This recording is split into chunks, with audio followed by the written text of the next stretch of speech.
sorry. My That's all bad. right.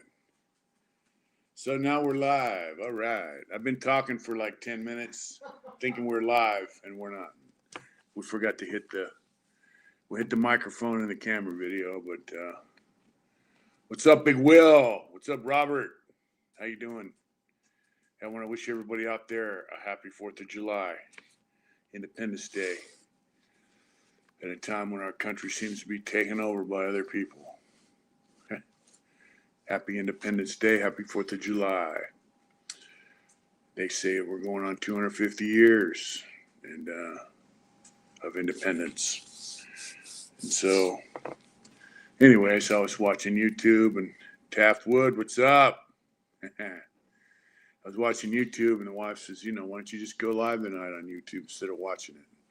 I was watching some videos on how to convert my Dodge Caravan into a mini camper van because I spent some time sleeping in the van at work. That's another story. Anyways,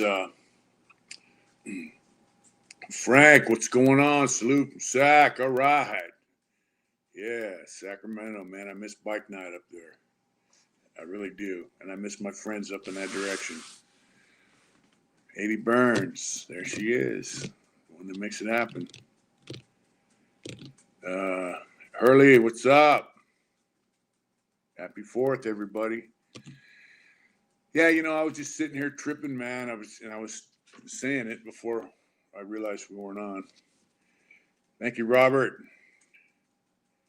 Thank you, Burl Lawson. Yeah, thank you. No, I didn't quit YouTube. I couldn't quit this channel because there's too many people that watch it that are good people. I was saying, like we met Will through YouTube. We met Jason Menifee, who sadly passed away recently from cancer. But, he took me out deep sea fishing. And, we were 6 or 7 miles off the coast. I don't know if there's deep sea. But, went on a motorcycle ride with him, got to know him and his family. And, yeah, Big Max, man. We had my 60th birthday party at Big Max's pad. We've been to see him several times. Connected with some homeboys from Dago that didn't even know I was out. And, Roger. Is that Roger Williams? Roger Griggs. Hi. What a 2 big match. Happy 250 for him. So he won't say it, but I will. Huh. So this young man turned 65 June 11th. Still working like he's 25. Don't have no choice. Yeah, I turned 65. So lots happened, turned 65. Working, kicking ass, taking names, my knees fucked up, hurts all the time, but I gotta work, man. Some days are better than others, They say getting old ain't for pussies, and I'm a testament to that. That's true. You gotta keep plugging along, man. Sing belated cheers your way. Thank you so much. Thank you so much. Yeah. I thought about coming on here on my birthday and just getting smashed. How they do them videos they used to do on New Year's, they would drink every fucking half hour or whatever, but I said, fuck that, I'm not going to do that. Thank you, Kevy Kev. Thank you. Yeah. Let's see. That's right. Big Man's happy late birthday. 4th, brother. No, he doesn't know him. The nobody. What? The guy from Soft White Umbrella. The guy. Who? I watch it. I'm No. Fish does. No, I don't know. I don't know that. He doesn't fuck with that. I don't fuck with that channel. Robert Kimes. I know they had some guys from some bike club on No, there, this guy's that's a whole different thing. but on Soft White Underbelly. But I don't. I fuck with that, but he doesn't. I don't watch the channel. Taft Wood. Look at that tattoo. That's right. Thank you, Frank. Yeah, so I was just tripping, a couple weeks ago. I rode out to California for an event. It was a motorcycle event, bike club put on. Wait, And, before you get started, I just want to show you something. All right. One of Mitch's Universal friends Salt in San Diego. gave this to Mitch for his birthday. It's a very old school Yeah, hear me. card. There's right there. So this is my birthday card from a friend of mine. That he's had this. There you go. Now you can see it. That's a prison. This is things that guys used. He's had this thing for years, probably decades. You know. Chilean Gringo, what's going on? That's right. Yeah, so he gave me this as my birthday card. I dig it, man. That's what I used to do that. I used to make greeting cards similar to that, but you know, and that was my hustle when I was in the hole, you know. Look how many subscribers we have on there. We have a bunch. How many? You see the little crowns on there, babe? No, I don't see. Well, on mine, so Frank, Tapwood, Robert, Tapwood, Will is a member. Oh wow, That's cool. awesome. There's a little crown that you got. Yeah, so a couple weeks ago, I went to an event. It was a motorcycle event put on by a club. They had music, vendors, food, all that kind of stuff, you know. And so I went out there with a guy. He's been in a motorcycle club for 50 years or more. And then some of the guys I met there, or I saw there, I knew from prison. One was 83 years old, still riding motorcycles. All of it goes down south, goes to Mexico, California. He's been out to, you know, Nevada, Arizona. It goes all over the place. And I did the same. You were at that event? Oh, you did cards. Anyways, I met some guys there with them. This guy's 83 years old, man. And then I know some guys over in California, San Bernardino. He's like 82 now, or maybe 83. Still riding bikes, doing their thing. Hey, hi. The Matthew. 1, 2, 3, 4, 5. Anyways, in Cali. You know, then I know about guys. Some I know, some I don't. You know, I just ride my new electric bike on my live stream. That's right. I'll have to check that out. You know, these guys been in prison for 40, 45 years or more, and they're hooked up with prison gangs and stuff. Some of these guys sat in the hole for thank you. We needed subscribers. Appreciate that. Yeah, some of these guys sat in the hole for 30 years or more, straight in the shoe, you know. And so and then you got guys out here in the world. They go to church. 34 years. Wow. Yeah, they go to church solid for decades. I got friends up in Sacramento who I used to ride with. You know, they've been going to NA for 20, 25, 30 years or more. Sons of Silence, I have not. I don't know of any of them out in my area. I haven't. But they've been around for quite a while. So, like the guys I ride with, a lot of them are criminal element, you know. They've been to prison, drugs, the whole works. Now they've been involved with NA for extended amount of decades. We ride bikes together. You know, I miss them like crazy too. They're good people. And it just kind of reminded me, man, of, you know, that commitment. Guys make a commitment to be involved with something, whether it's a motorcycle club, whether they're sitting in prison, they're involved with some kind of tip, you know, or they're out here in the world in some kind of program. They make a commitment to something and they stick with it. I mean, to the bitter end in some cases. You know, I made a commitment to, you know, I was living a certain way and got arrested. Shot out from Mississippi. That's right. I wouldn't mind going down there. You been to Mississippi, babe? No, I've always wanted to go on one of those river boats there. Yeah. So, you know, I got busted, got convicted for something I didn't actually do. But you know, I just decided, hey, man, you know, I made that choice. I'm going to ride this out, you know. Sons of Anarchy for the first time, finished about a month ago, solid show. Yeah, it was pretty good. It was entertaining, kind of crazy. My friend Fred Rothschild used to write for them for 44 years. He sadly passed away.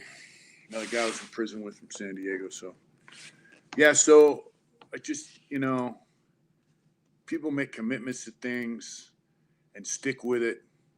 To me, it's like hats off, hats off to you, salute, man. Uh, I give them a salute and whether it's a positive or a negative, whatever they're involved with, um, you don't see that a lot anymore. You know, you see guys sign up for a ride, and then next thing you know, they're going sideways, or they quit, or they say I can't hang. I mean, if a guy steps aside and says, "Hey, I can't hang," whatever. But it's a lot of guys, they go out sideways.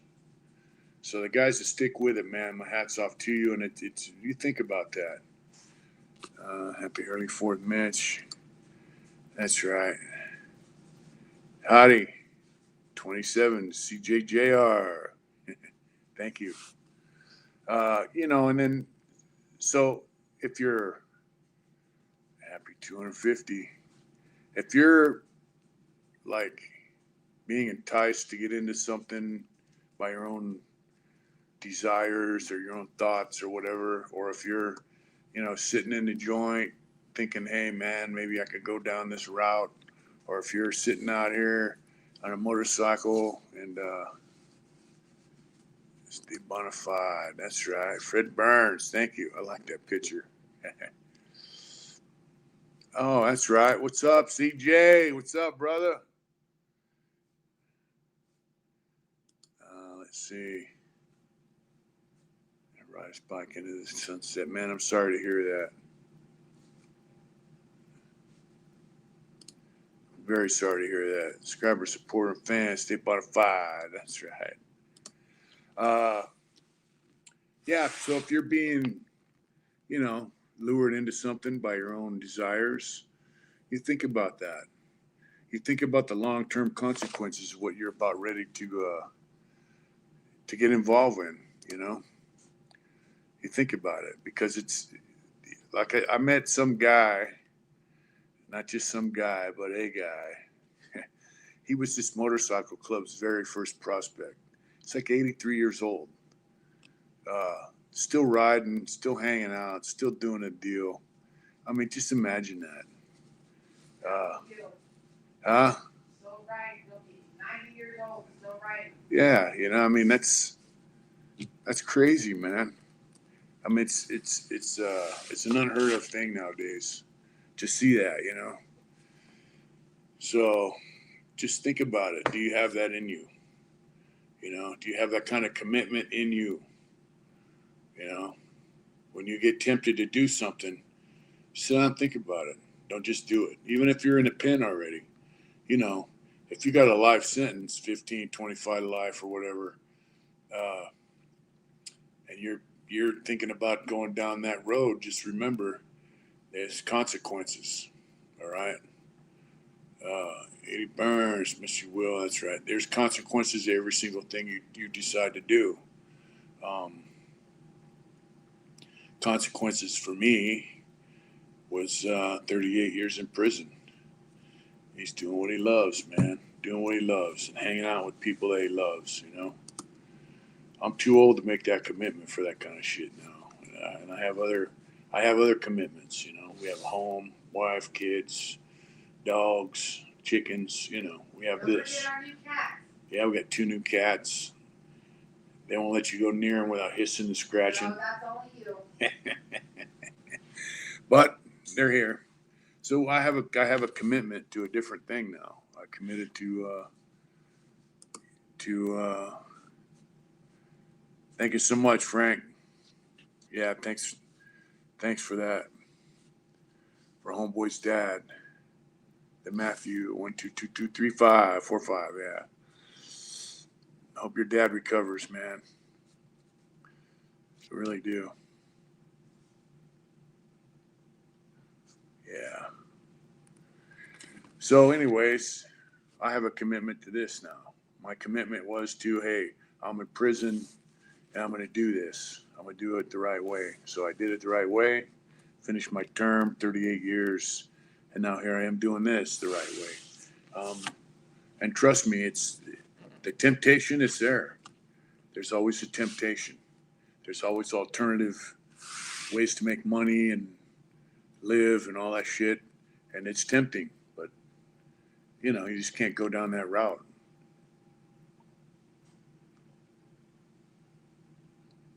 Oh, by the way,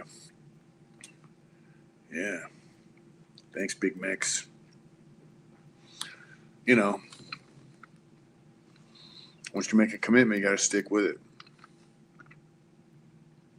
So I'm committed to this. You know, I drive 95 miles to work. I work sometimes 10, 12-hour shifts. Your wife works. My wife, Or drives 105 miles every day. my wife drives 50 miles to work, 50 miles home. And let's see, where's that? I was just shooting with dudes that are in ADX now, won't ever leave. Yep. Yep. That's right, man. And some of them guys, Tapwood, will never get out of prison, let alone get out of shoe. So that's their life, you know. You know, I go to work, I work my ass off, and of course now the price of gas and everything, I mean, it's a motherfucker. So I camp out at work sometimes, you know, hit the gym, work out, shower, camp out in my Dodge Caravan, my Bonnaroo camper. I'm trying to figure out how to make a bed in there, a folding. He's trying to Fold get it. his van out.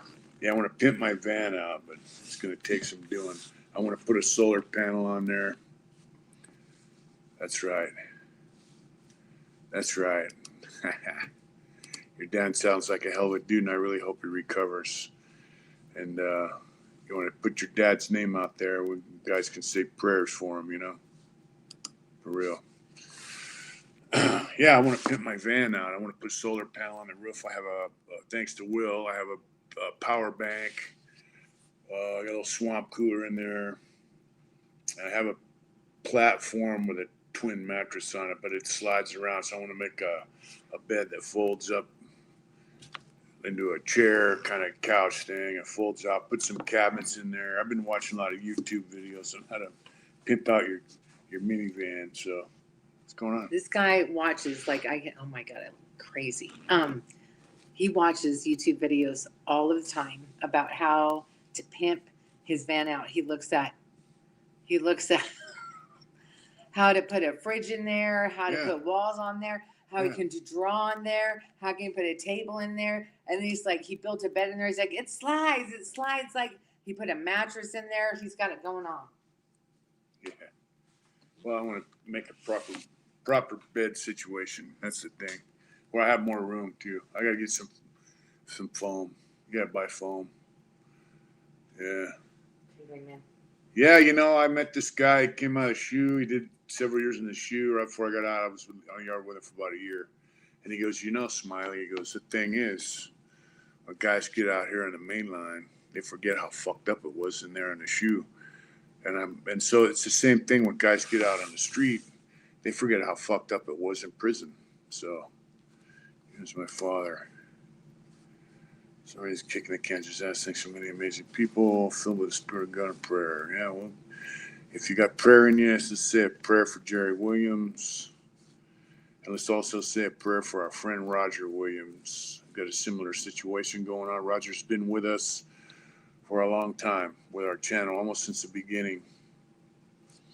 Yes, sir. Don't forget about our friend Carl. Yep, Carl also. We haven't heard from Carl. Oh, man, you got a Sprinter van. Man, I could pimp a Sprinter van out like crazy. We have an old Ford that people are trying to trade us for. A van. Yeah. Man, if I had a Sprinter van, I could turn that into a little hotel. Actually, I wouldn't mind having a cargo trailer too. I could pimp out a cargo trailer and just park it at work and leave it. And then I could just ride my bike to work. If I want to come home, ride the bike home. If not, I could camp out in the cargo trailer. That's the shit, you know. People who live in van. Yep. Yeah, a lot of people living in vans. I wouldn't mind having a travel or a cargo trailer though. That'd be nice. You know, that's just fucking way it is, man. Ever since they started this fucking war, gas prices just went up. It's a given. That's right. There you go.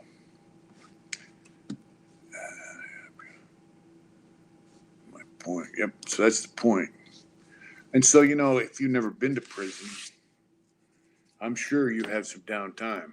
We just got done eating some ribs. That we cooked for like 7 hours. Yeah, she put them on the barbecue for like 7 hours straight. They're pretty good. Wow. Yeah. That's it? Pretty good? Yeah, they were good. Okay. But you know, I was telling her, man, we're pretty lucky. You know, we got a roof over our heads, we got food, clothes, got jobs. You know what I'm saying? Oh yeah, that's exactly what I want to do, Hurley Lawn. Oh yeah, really. You put a happy jack to lift the bed up, all that shit. I was just telling her, you know, sometimes be here, check me out. Sometime I'm new. It's not compulsive addiction habit in a good way. That's right. Go check Homeboy's channel out when you get a chance, folks. But yeah, you know, we're lucky. We work hard for what we got. Any whims around Oklahoma or Arkansas. Man. Like just like my uncle, Matt Williams, who wants to twin. I'm not a Williams, but Homeboy is. Family were. Yeah, so I mean, we have, you know, we could have stayed in Placerville. Rent was a lot cheaper. Things were a lot cheaper. Oh man, we're not good. Shout out to all the hardworking men, we're not cowards. But we made a decision to come out here and get our own house. I got a little wood shop. I'm trying to turn that into something, and you know, we're doing what we're doing by choice. But you know, if someone is feeling like, you know, the world's taking a shit on them, but you got food in your stomach and you got a roof over your head and you got a job and you got transportation, you got things. Just look back when you were down and out, because I know anyone who's in their 30s or older has had a moment in their life when they felt like life was really taking a shit on them. It might not be the equivalent of a prison cell or sitting in a hole for years on end. You know, but it's being down and out. It's being down and out. It doesn't matter if you're in the joint or on the street. Just remember that fucking down and out time. And if you're down and out now, just know there's a leg up. There's a way up. You know. Yep. There's always a way up. And you know what they say about friends, man. The ones that are hit the like button, y'all. That's right. Ones that are hanging out when you're good, they might be your friends, but you're gonna find out when things are bad. Then you're gonna find out who your friends are. You know, when we decided to move out here, we got a lot of help from a lot of people, and it showed me and the wife. Thank you, bro. It showed us who's there for us. Who, you know, and I'm not saying people that didn't step up, that, you know, don't care about us. So what I'm saying is, yeah, put because of that time you're blown up. Oh wow.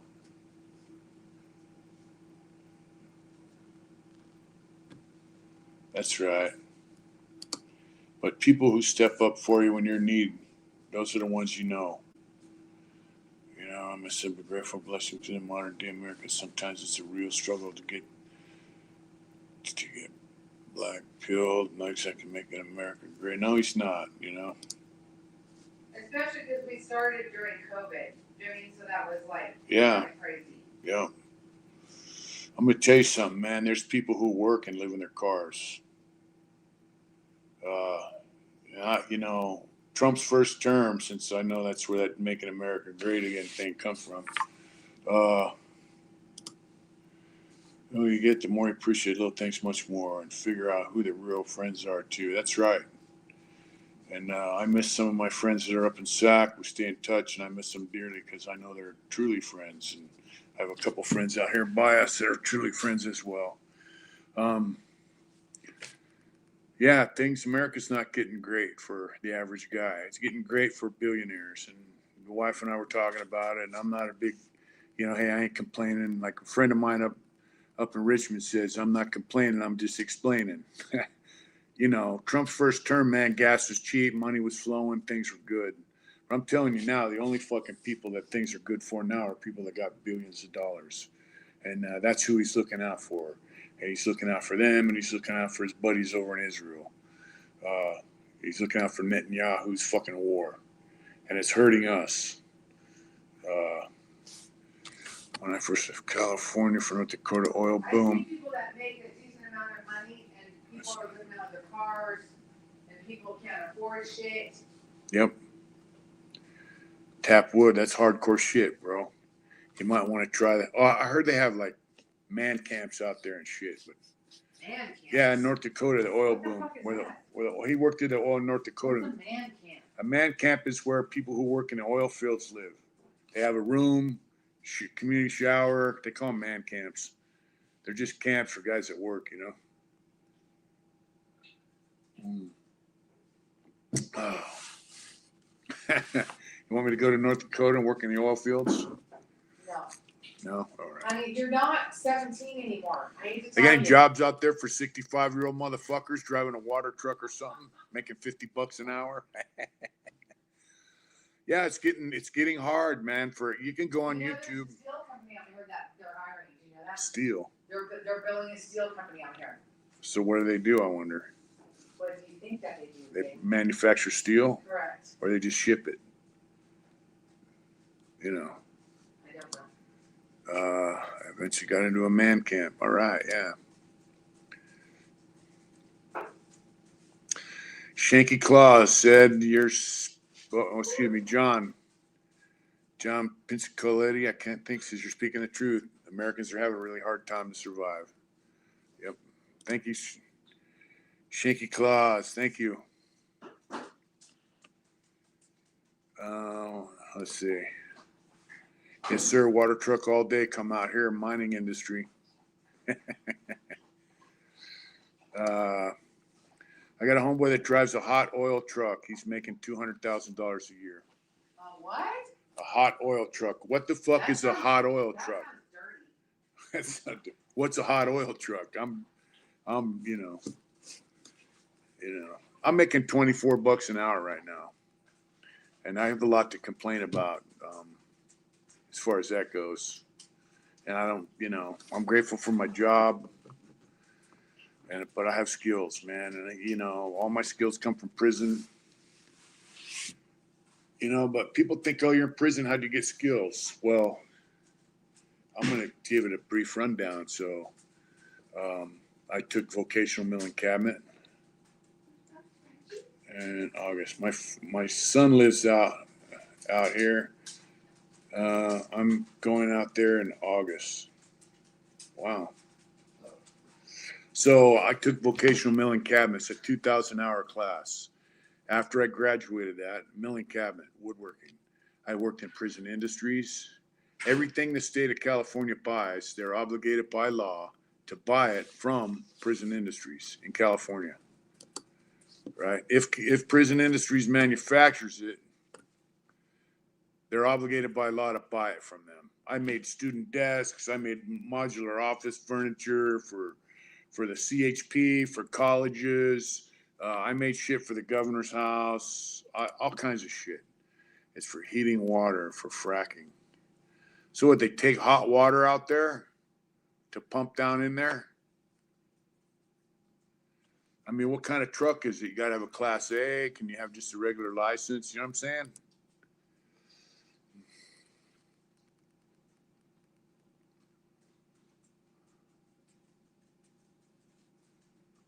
Cause I'm not gonna get a fucking Class A CDL license. I just can't. That's not my deal. And you work like a couple weeks, get a couple weeks off.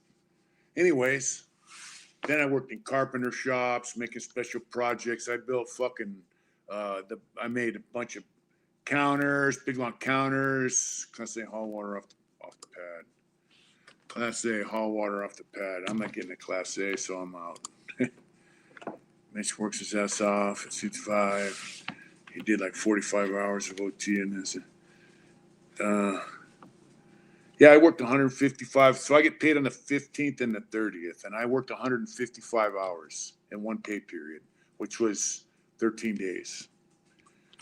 You know, we're doing 12-hour days. We have projects we got to get the fuck out like right now. You know. So I have a lot of experience. And I worked in a hobby shop making special shit to sell. I can't get a Class A. Fuck that. I don't mean to be rude, but I'm going to show you a cigar box in a minute. So anyway, when I go in these shops out here, they're like, yeah, you're in prison, woodworker, or whatever. But they don't understand, man. I know what the fuck I'm doing. So we just built this project. It's a big box. It's for the Indianapolis Colts. It has a rack, a square rack. It's about, 4 feet high. They hang clothes on it. Well, it goes inside this box that's 40 by 30, and it comes out the box. So there's a hole in the box. They don't tell me that. I build a box, cool. This other fucking jerkwad gets it, runs a skill saw on it. The rack is 1 inch wide. He cuts it 1 1/8 inches, then going down the side of the box, it tapers out to 1 1/4 inches. It fucks it up. So I had to rebuild it. I rebuilt it perfect. The boss is like, hey, man, can't be no seams. It has to look smooth, everything, this for the Indianapolis Colts and blah, blah. So I did a perfect job, And now I had to build a second one. Angel, some for 20 on, 10 off. Nights and days, each hitch. Wow. 20 on, 20 days on, 10 days off. What about, so the man camps, they feed you? They got cooks, dishwashers, all that shit. Do they make good money? Because I'm a prison cook. Anyway, so I had to redo that. Yeah. So I got skills, man. So, and there's guys there that make considerably a lot more than I do. I asked for a raise. I haven't heard anything. It's been a couple of months and I haven't heard anything. So, I'm just tripping, what the fuck? If I'm only worth $24 an hour, that's entry level pay. I've been there going on 8 months. So I make displays for conventions. We did the Chick-fil-A display for the Peach Bowl. We did the Super Bowl entrance and exit. Pool tables in prison. No pool tables. Ping pong tables. No pool tables. Nowhere I was at.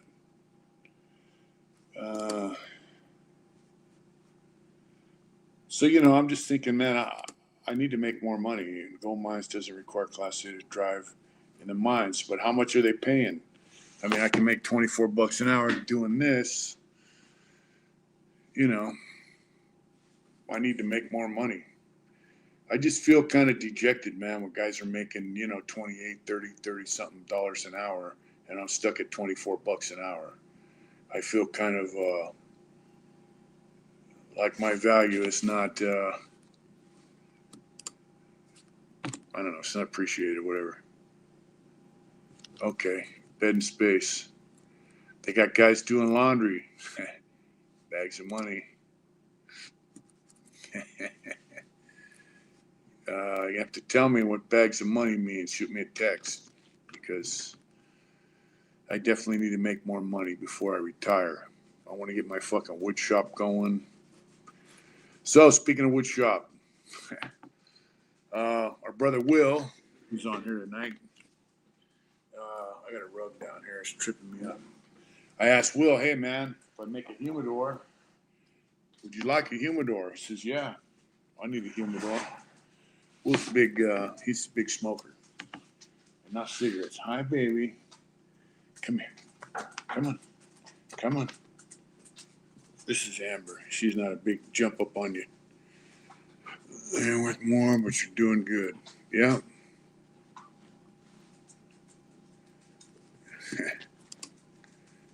Yeah, that's right. Come here.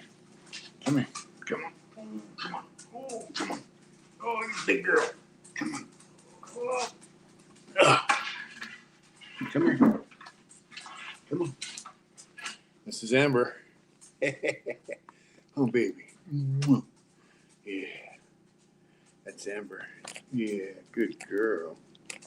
She's our desert dog. Huh, baby? Say hi. You're a movie star. All right. All right. Hop down. Here you go. Good girl. Yeah. Anyway, so there's I see one small one, a medium sized one, or a big one. And he said big. So here it is. That's the front.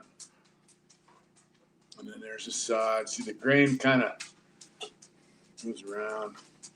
There's the back. And then there's the lid.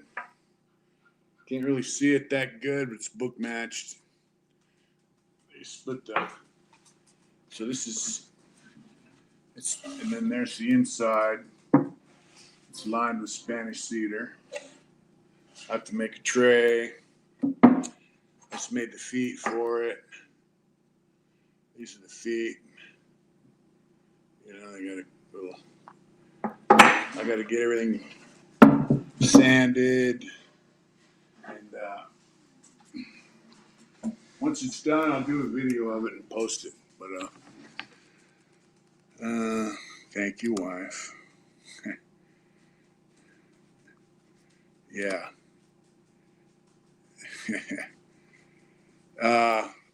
Yeah, so that's for Will. Then I have to make one for Big Mex. Boss Chef, it's been a while. Has been a while. Bass Chef. Yeah, so this is what I want to really do more of. Make humidors.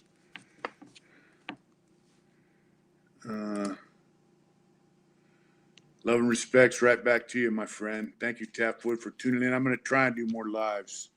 I got to get the channel back on track. Seen good documentaries lately? No, I haven't. But yeah. Thanks for tuning in, Tapwood. Thank you, bro. Appreciate you. Yeah. So that box is for Will. And I got another one I got to make for Big Mex. He said he wants a smaller one. So I'm gonna make him one. It's spalted oak. So spalted wood is when there's a fungus in the wood and it makes a weird pattern in the wood, you know. But yeah. So anyway, this box is for Will. You gotta figure I'm only home a couple days a week, so I don't get a lot of time to spend in my shop. My goal is to spend more time in the shop, less time at work, and just kind of turn that in. If I can turn the wood shop into a profitable enterprise, I can get a job closer to home, which will give me more time at home. But in the meantime, I'm doing what I'm doing, you know. Making boxes, man. I used to make boxes and toys and all kinds of shit in the hobby shop.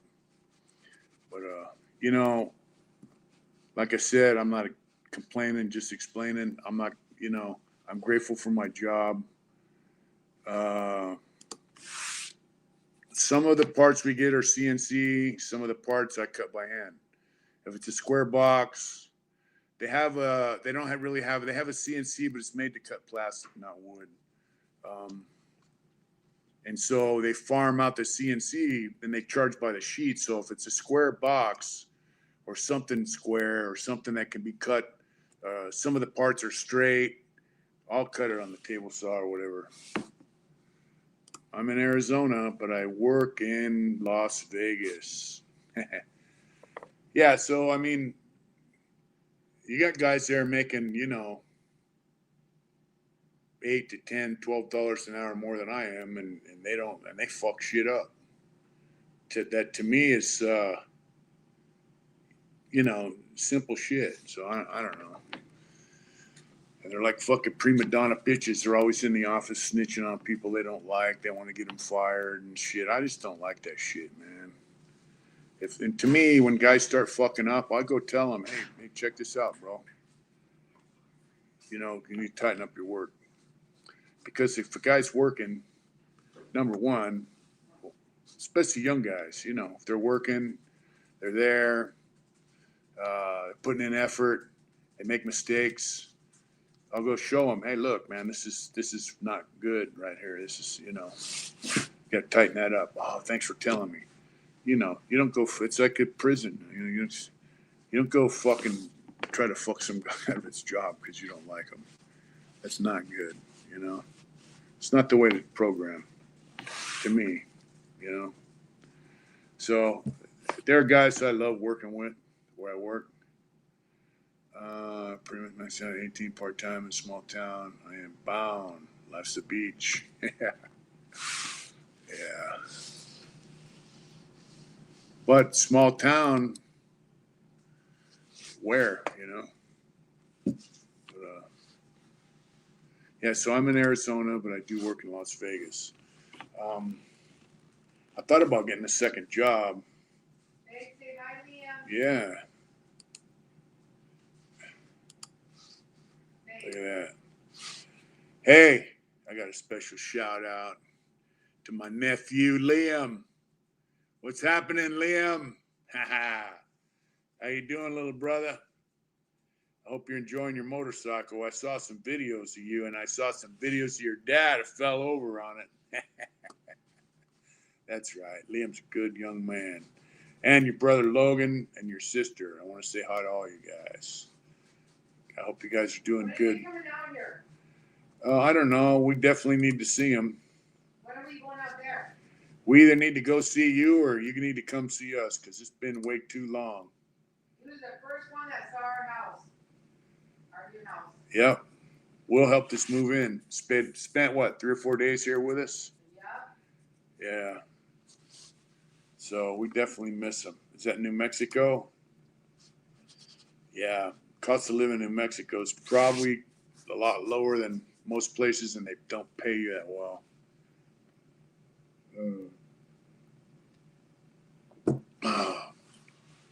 But you know, I really like what I do.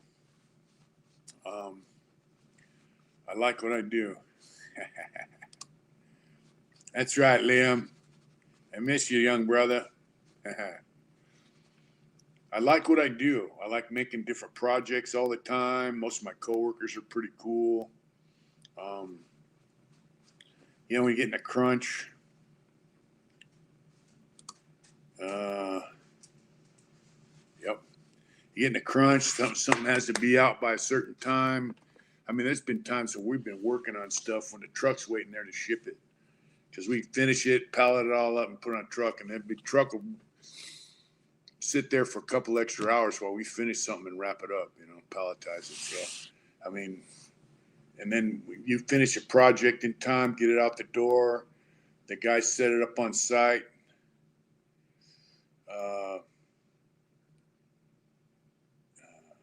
JB Weld, what's going on? Oh gosh, oh my gosh, I haven't seen Yeah. you in a long time. Yeah, so that's cool shit, you know. I mean, if you feel a sense of accomplishment, you know, you feel no, we live in Arizona. We haven't moved again. Yeah. We're still in the same house we moved into.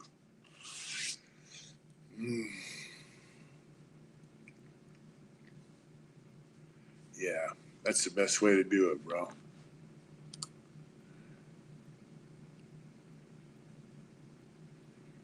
Oh, Phoenix. Yeah. Nope. Man, I couldn't live in Phoenix. It's hot as fuck there. Yeah, you know, you treat people like men, you know, and they you usually have a positive response, you know. But for me, like if I've been working at a spot and I see a younger guy coming to work, we got another guy I work with. He came from a cabinet shop, man. he does good work, man. He's a nice guy, good attitude, good personality. I really enjoy working with him. Come here, baby. You know, so I mean, you spend just as much time waking on your job as you do at home. So it's good to be, you know, on a positive level with your coworkers. And so when you meet someone that has a good demeanor, there's a couple guys there I really like. And so I used to work with one guy making craps tables, and he got fired, and then I quit, and so he helped me get in the spot I'm at now. And you know, it just, you know, things are not getting any cheaper, man. So gas mask, what's going on? You know, dude in the White House is not making life any easier for us. You know, gas just went under $3 where I live, and then boom, it doubled in price when he started this fucking war. Uh, he's a fucking idiot. So, whoa, what's up, Resin? Just programming this. Yeah, that's right. You know, one of the guys I tell you at work, you know, he's a Chicano. He used the N. Hey, what's up? He used the N word. I go, hey, look, I'm not a. You all right? So whenever I see him, like he'd be walking across the shop, I tell him, hey, what's up, SA? What's happening, Holmes? Yeah, trying to get him on the right track, you know. But we get along pretty good. He's a young guy. He's in his late 20s, you know. And like I say, man, if I see young guys working, man, I try to encourage them to do the right shit. Keep, you know, if they keep showing up late, I'm like, dude, you can't show up late all the time. You got to show up on time. You got to tighten up your work. But I do it in a respectful way, you know. And it's cool. And most of the time it has a positive outcome, you know. And I fuck up too. Don't get me wrong. I still make mistakes, you know, and fuck shit up. And then I'll go to my partner that helped me get the job that we used to say, hey man, I think this here, and he'll be like, we'll brainstorm and we'll figure it out, you know. But I like my job. Uh, I do. You always need more pay though, man. Dude has fucked our economy up. He's jacked up the national debt. He started a fucking war we can't win. And he's basically shit down the neck of the average American. He shit down our necks. He's done everything he said he wouldn't do, and he hasn't done anything he said he would do. He's turned into a real fucking turd, if you ask me. You know, people say he's owned by a certain group of people in another country, and I agree. It's kind of fucking sad. Blackmail's a motherfucker. You know? Blackmail's a motherfucker. Yeah. What's sad is, wow, I don't want to get into some crazy bullshit talk that might get me in trouble. So, but you know, you have people out here spouting, you know, rights and Second Amendment and all this other bullshit, and then they don't do nothing but sit in their fucking house with a gun safe full of guns, and they don't bust a grape. And the Second Amendment is not for having guns so you can go hunting. You know, it's to. I don't think Obama was worse. I think Obama and Trump right now are about the same. You know, 34 overtime hours last year made no difference in my tax. Yep, they're still taxing my overtime. No, they're not. Half of it. No, that's what they're supposed to do. All right. You have God-given rights. I'm still paying taxes out the ass that I don't like. So,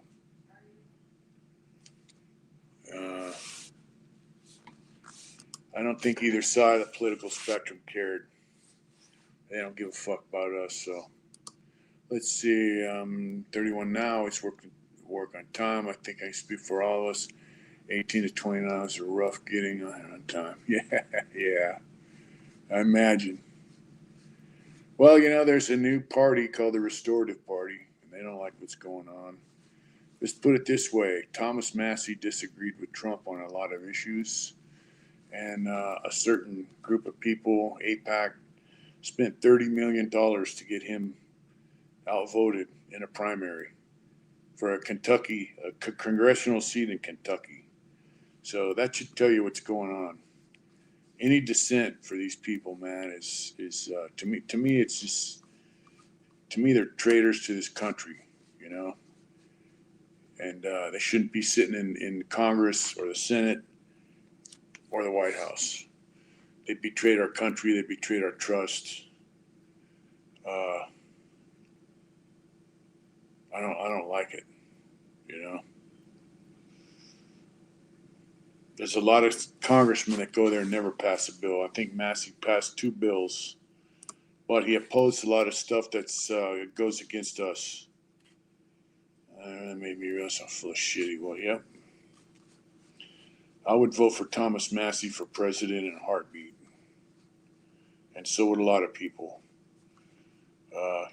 This motherfucker's having a fucking WWF ultimate fighting thing on the White House lawn for his birthday when, we can hardly afford to juggle our bills and gas and food and mortgage. So fuck that dude.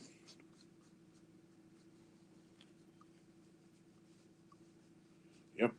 Our prices went up because of our insurance. Yeah, our insurance has gone up. Our homeowners insurance has gone. We're paying $300 more a month than we did Yep. when we moved in. Yep. Our homeowners insurance, our tax on our house has gone up. Our car insurance has gone up. Food's gone up. Gas has gone up. Every fucking thing that I have to pay money for, she has to pay money for to live, has gone up since this guy's been in White House this time. Since Biden left office, and Biden's a piece of shit by my account. Trust me, I'm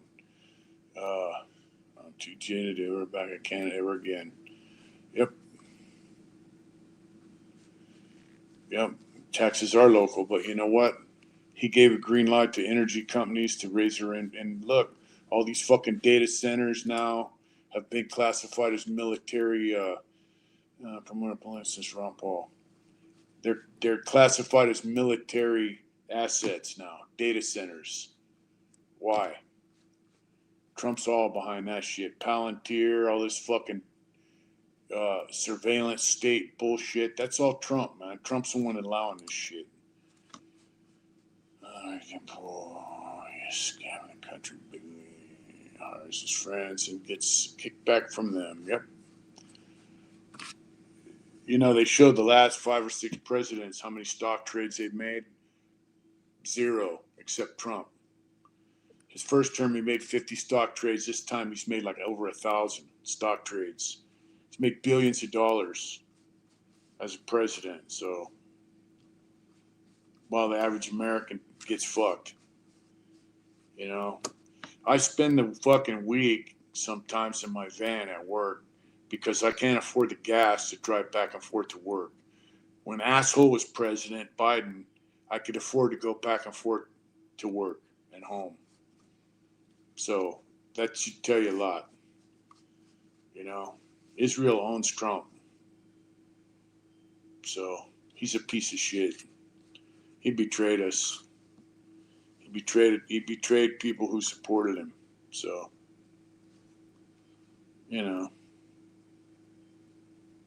it's kind of fucking sad. And so my question is, all these Second Amendment motherfuckers, what are they going to do? Here, see money from corrupt bigwigs. Well, Marian Adelson, who's an Israeli citizen, she was actually born when it was Palestine. So she's an old woman. She made all her money, her and her husband, from gambling, feeding people's gambling addictions. Her and her friends give Trump, old poacher, they've given him over $200 million. I think it's like $230, $250 million that Trump's received from people from Israel. So they own him. Class B in a race, unless you make 100K or more, so paycheck. Yep.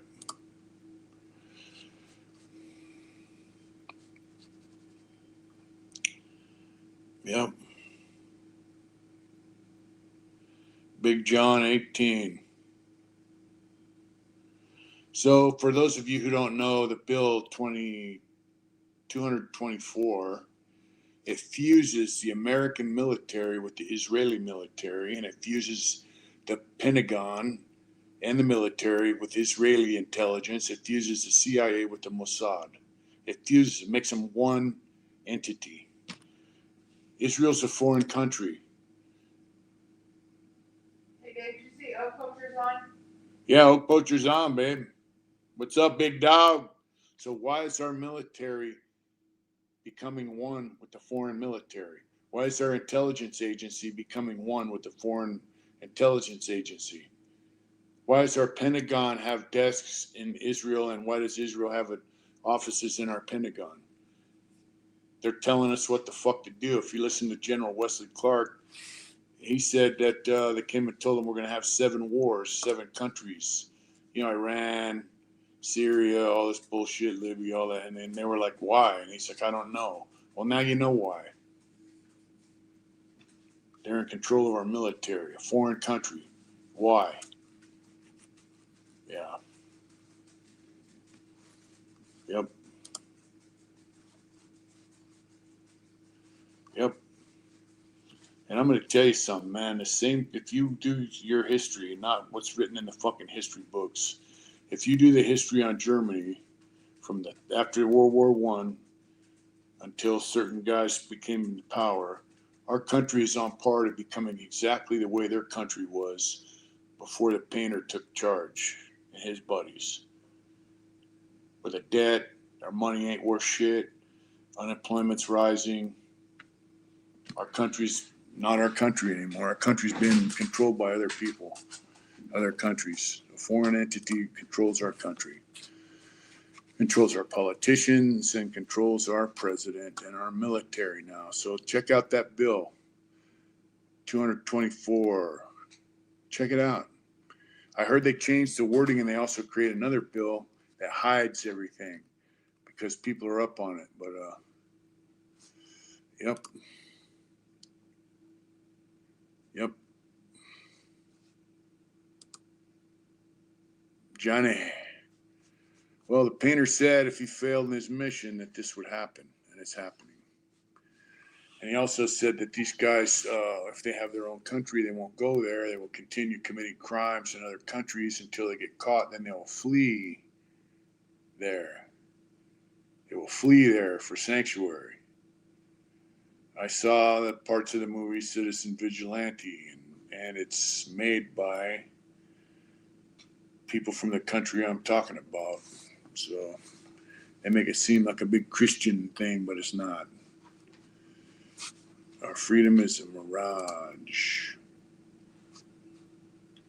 That's kind of true. Mateo San Diego. What's going on in the hometown? JB Well.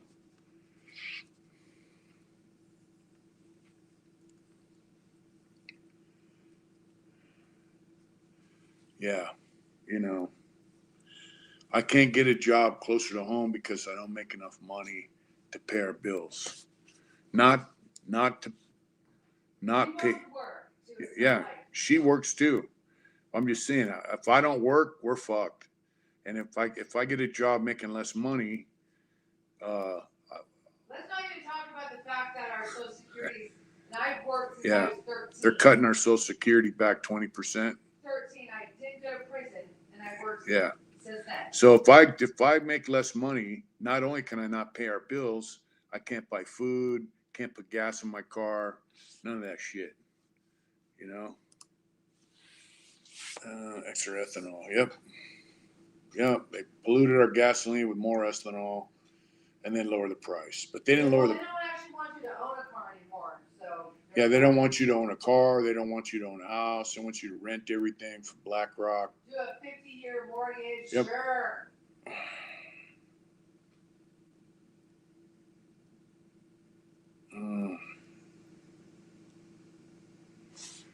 Well, Hoss Boss, Israel has a political action committee, AIPAC, It's the Israeli lobbyists, and they have given money to every single politician in Washington except 10. 10 politicians in Washington don't receive money from AIPAC, from Israel, or people who support Israel. You know, there's paperwork pretty much our older generation should be working. That's in this broken society. Yep. You know, they killed Kennedy. You know, they were all behind that dude Epstein, man. That fucking dude was tied to Israeli Mossad like crazy. We got no retirement now. They're cutting our fucking Social Security. You know what? I got to work 10 years. I went to prison when I was 17. I got out when I was, what, 56? I got to work until I'm 67 years old to collect Social Security. And I would only make $800 or $900 a month. And now they're going to cut that by 20%. Actually, they're saying now it's like 22%. 22% they're cutting Social Security. And I'm not talking about people leeching off the government because, oh, you know, I hurt my dick, I can't work. You know, they're getting Social Security income because they can't work. I'm talking about people who work their fucking ass off for it, and now they want to retire. When I'm eligible, I'll get $800 or $900 a month, and now you knock off 22% of that. It's not much. Shit, we're talking about moving to live in a fucking trailer. Like, hello. Yeah. So, from Israel pockets. So, trust me, I research shit. I don't just say shit. And this whole Israel thing, like that guy Netanyahu's from Poland. He's not an Israeli. That's right. Thank you. Good to see you.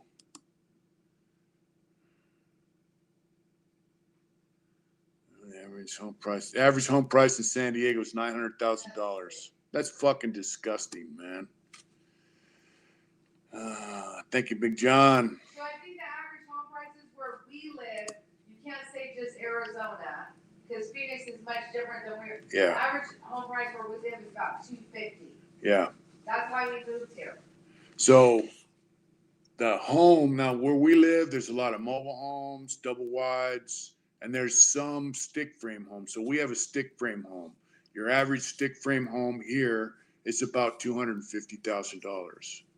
We have a well. Some people, some 2.5 acres. Yeah, we have 3.5 acres with a well.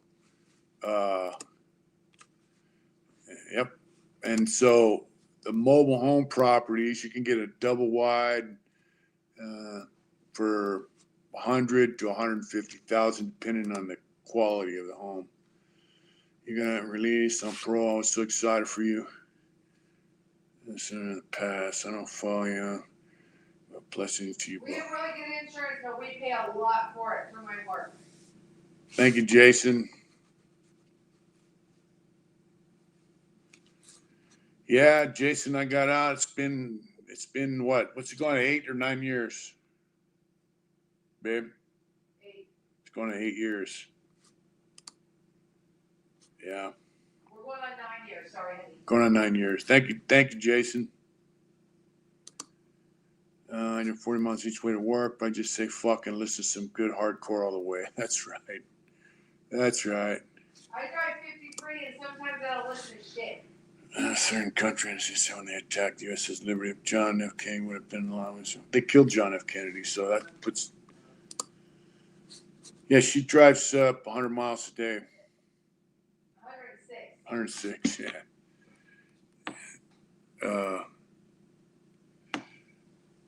Yeah, you know, it's. Shit lets me patriotic anymore. I still believe in what I believe in old school, but Yeah. it sucks right now.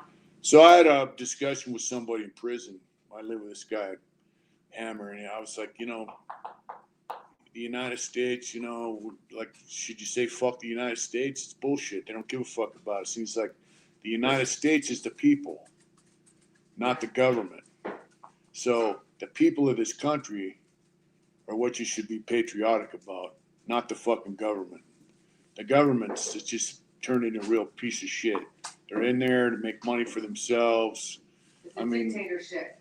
You know, Nancy Pelosi is a prime example of what our government has become. She just became a multimillionaire. It just, they don't give a fuck about us, you know, and they blame each other for things that are going to affect us in a negative way. And they say, "Oh, I got the solution. We're going to make things right for America," but they don't, you know. So what you need to be patriotic about is your neighbor, you know. So here's the deal with John F. Kennedy. He opposed Israel having a nuclear reactor. He did not want Israel to have a nuclear reactor. I bought your pencil drawing at the auction. Still proudly on my wall. The disappearing man. Forgot it. So proudly. That's right, Jason.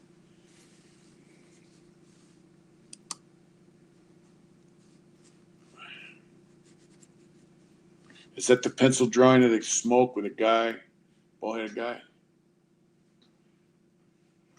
Man, that's been a while. So, anyways, pretty sure they killed him, and then they went on and developed a nuclear reactor, and you know, now they have nuclear bombs, about 300 of them.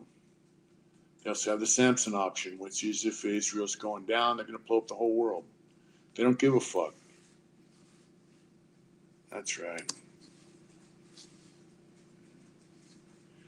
So Netanyahu and every single prime minister of Israel is from Europe. They are what's known as Khazarian. Khazar was an empire who in the 7th century converted to the Judean religion. They became Jewish religion. Same way Russia became Orthodox Christians, they took the Jewish religion. So that's where you get Netanyahu and every prime minister. They're called the Khazarian Mafia. They're the ones that killed the Tsar and his family. They took over Russia. 83% of the Bolshevik government was Khazarian. Jewish, not Jew, but Jewish. That's just a brief make $100 for reporting an illegal immigrant in some states. I didn't hear nothing about that. I'm not going to report nobody. It feels like the whole way. What's happened though? Yeah, so I mean, you have Jews out there who are righteous Jews and are like, "Hey man, fuck Netanyahu, and these people are not Jews, and they don't like what's going on." And they had one rabbi who just came up dead and dismembered who was speaking out against what Israel's doing. Dude, they've killed thousands and thousands of Palestinian children. They say they're at war with Palestine, with the Hamas, but they're killing children. They kill like 10 or 20,000 children. They put food out there. When citizens run out there to get the food, they start shooting at them. And they've had people who are part of the U.S. military, a guy who's a colonel, who spoke on it, you know. It's bullshit. You know, our military is supposed to defend our country, all enemies, foreign and domestic. Israel attacked the USS Liberty in the 60s, 67, I believe, 66. They killed several servicemen from the Navy, wounded over 200 servicemen. They fired rockets, missiles, machine guns, and they were told to stand down by the President of the United States, not to retaliate. They're not our ally. They're probably our greatest enemy. Every fucking war we've been in since 9/11 has been at their behest. Netanyahu's been on there year after year after year saying Iran's just 2 weeks away from getting a nuclear bomb. Iraq's developing a nuclear bomb. 2 weeks. They've been saying that shit for fucking decades. And then they finally got someone stupid enough to start a war over it. That's because they own him. I don't know if he's a pedophile or not, but I know they've given him hundreds of millions of dollars. So they own him, bottom line. I don't know. Epstein was a piece of shit, and he used to run around with him for years. So, whatever. I think he ran around with that guy for 5 or 10 years or more. And all of a sudden, one day, just woke up and said, "Oh man, that guy's no good. I better get away from him." You know, I don't think so. Please hit the like button and please share. And I don't mean to get on the fucking political kick, but that's part of what's going on in our country right now. You know, there you go, buddy. That's the only one that can save us. That's right. You know, I just think people should be aware of what's going on. Frank, good night, brother. Hope to see you again soon. I think people should be aware of what's going on. If you study history, it leads right up. They say history repeats itself. I try not to either, but it's too blatant not to. That's right. They say history repeats itself. So what's going on in our country right now is what went on in Germany. As soon as the painter took, but within a year or two, there was no unemployment. Their money was, he did an economic miracle because these bankers, he kicked the Rothschilds out of Germany and out of Austria and seized their assets. What's different now in our country? Our money ain't worth shit.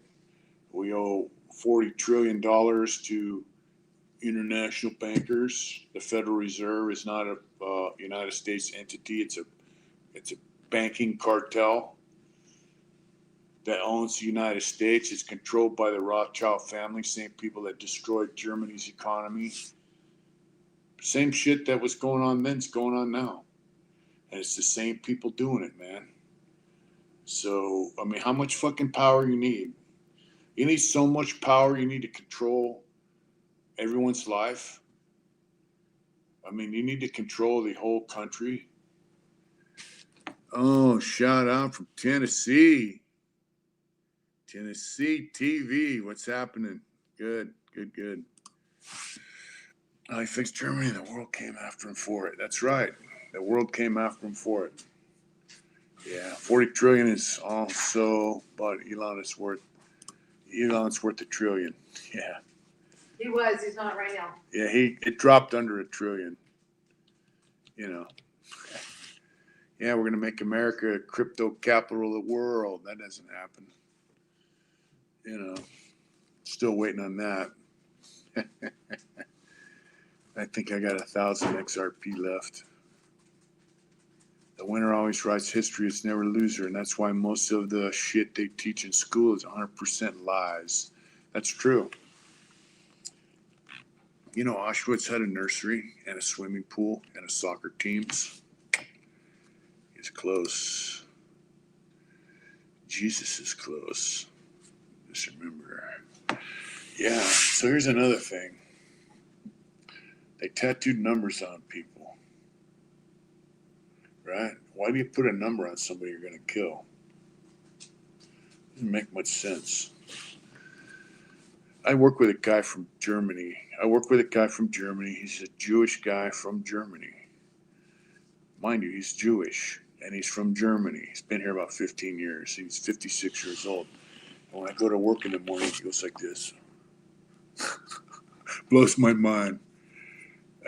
He's got a swastika on his workstation, a little round thing with a swastika on it, and typhus. I talked to him, man, and he goes, "Hey, look, man." He goes, "I'm German." He goes, "I'm Jewish, but I don't give a fuck." He goes, "I'm German." And he goes, "People over there in Germany still love that guy, what he tried to do to save our country." I was like, wow. So, that's from a guy who came from there, and his family's still over there. And I showed him my tattoos, and he goes, "You're a true German." He was FaceTiming his uncle one time, and he goes, "Show my uncle your tattoos." I was like, wow. His uncle goes like this. And they're Jewish people from Germany, so. And he told me, he goes, don't believe all the shit you've been told. It's not true.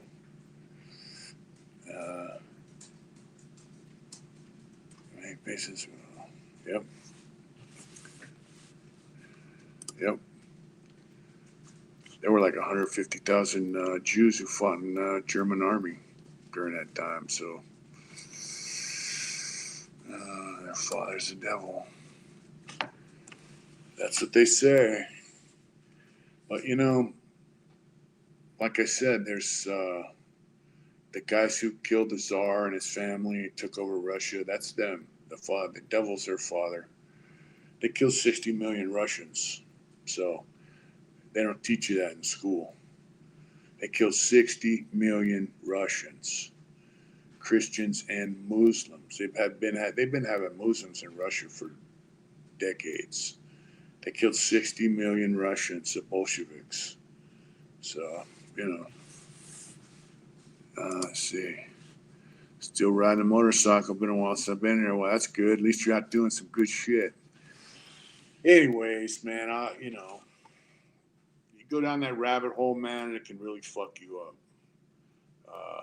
Sometimes I wish, I tell guys, sometimes I wish I was still kind of dumb. I didn't know anything.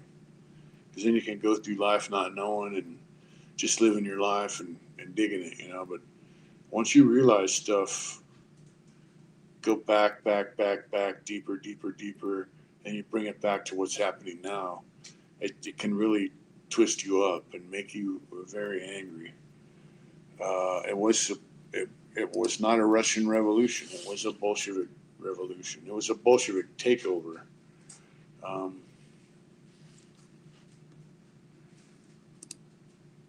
Oh yeah, I still ride. I got the Indian, man. How could I not? I don't ride as much as I'd like to, but you know, tires, man. Last time I got a back tire, it's $450. My front tire was 300 and something. So tires are expensive, man. I gotta conserve where I ride. You can't live in the past. That's right. But you learn from it, and bottom line is, the same things that were happened during history are happening now, right here in our country. You know. So, you know, what are you gonna do?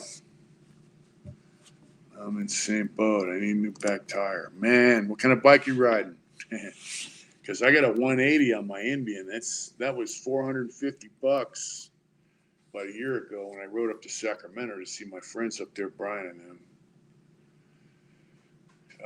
What's up, Burrito Boy? What's happening, Burrito Boy? Look at that, babe. Burrito Boy. Yeah? Already heard you stuff too. All right, so what do you got? Like a 140 or something back tire? My neighbor, she had a number tattooed on her arm. Oh, wow. All right. That's on my channel, Tennessee TV. I'll have to check it out.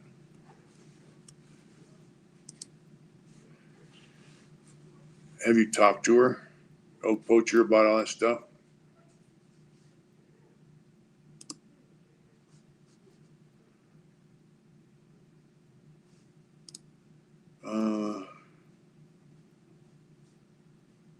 No. If you listen to his speeches in German, he sounds like a raging lunatic. But when you listen to him in English, he talks about Germany being a Christian nation.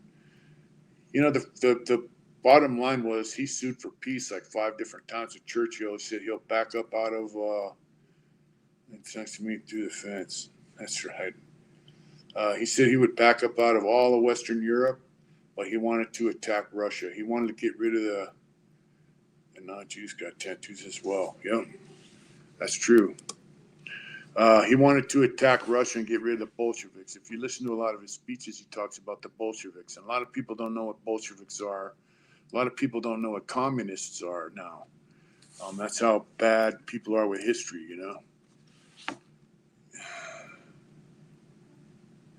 Well, Vlad the Impaler is a saint in the Orthodox Church for saving Christian Europe.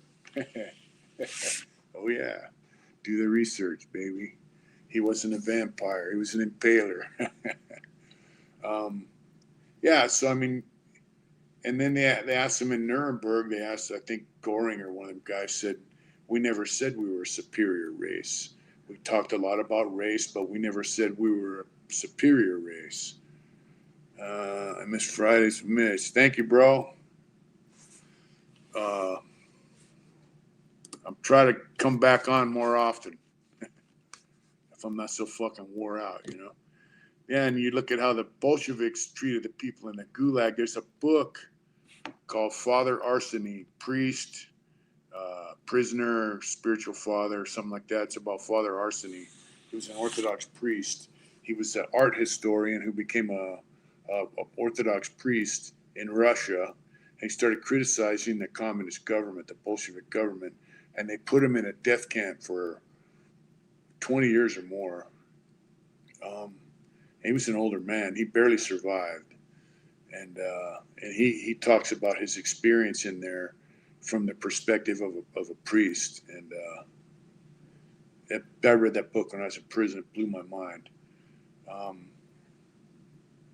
Because the death rate in those camps their job was to basically dig pits to bury people in until they died. And then they would go into one of the pits. And then,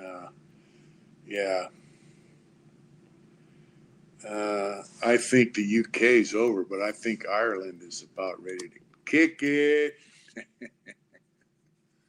So there's a book, and the founder of I'm going to call my phone real quick. The founder of the European Union, let's ask Google. Who is the founder of the European Union? He wrote a book. Palm Springs checking in. What's up? Thank you so much. Brick Cold Cock. What's going on, bro? Oh, self-deleted to make sure their family never went to those. Yep. The European Union is not a single founder. Let's see. It might have been Konrad Adenauer. Let's see. I can't remember his fucking name. But he wrote a book. The Viking series. I did watch the Viking series. Oh, wow.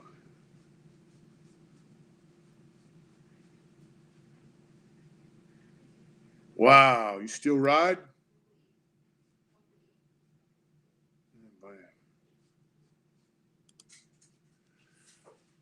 Anyway, he wrote a book about how to destroy the European race, mostly Germany. And this was written way before the war. And it says they do it through mass migration from Africa and the Middle East. So if you look at what's happening now in Europe, it was written over 100 years ago, how to do it, how to destroy the European people, destroy their culture, making it easy for it to control them. And then they started the European Union, which is supposed to be all, big melting pot for Europe. It's not working out. So, conspiracy theories sometimes aren't really conspiracies. Yeah. Man, bro, Hoss Boss, that's pretty hairy shit. You're lucky to be alive. And I'm glad you are. Glad you are. It's only been 3 years ago, man. Wow. I had a couple bike wrecks, but nothing that serious. It's only conspiracy is proven to be true.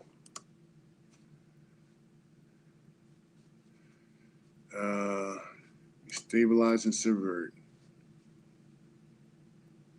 No, it wasn't Mein Kampf. It was written by a Bolshevik. And the guy who started Zionism was an atheist. He started, yeah. No, the guy who helped start the European Union wrote a book about how to destroy the European race. So, you can't tell me this stuff doesn't go back. They're diabolical. People have been writing bad shit about them for centuries. So, where there's smoke, there's fire. Anyway, my take on it is this. We're living in a situation that's not optimal. It's not real good for us.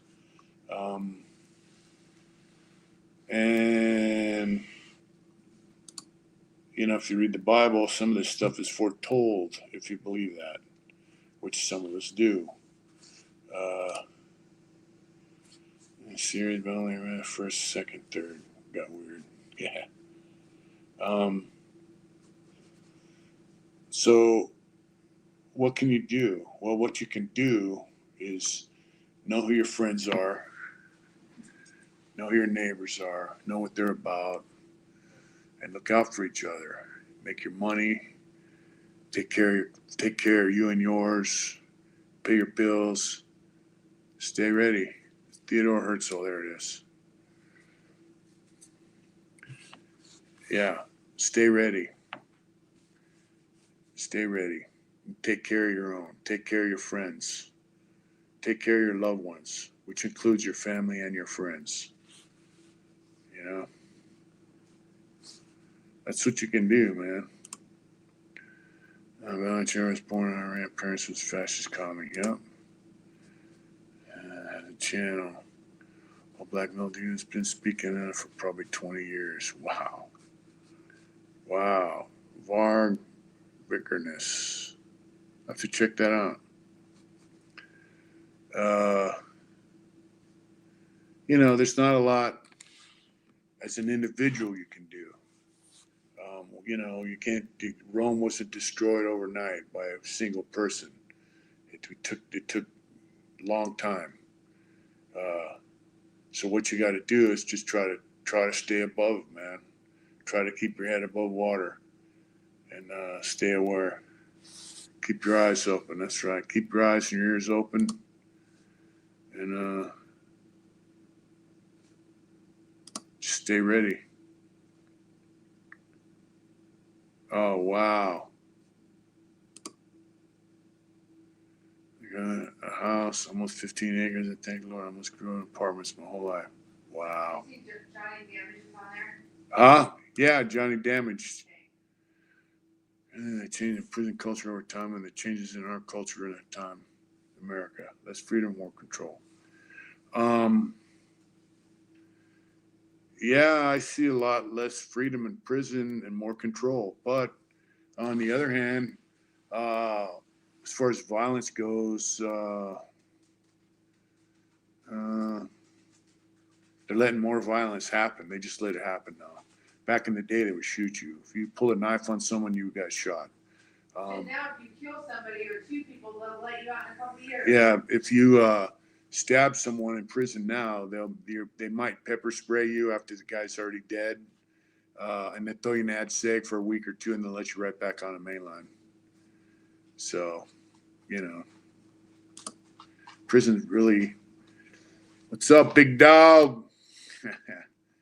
That's Sparky, my friend Sparky from prison. Canuck face. That's right.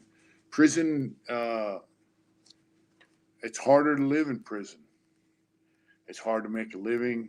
And you say, well, make a living in prison. What do you mean? Well, you have jobs in prison. You have needs in prison. You need toothpaste, soap, shampoo, shoes. You need food. You need little soups. You need coffee.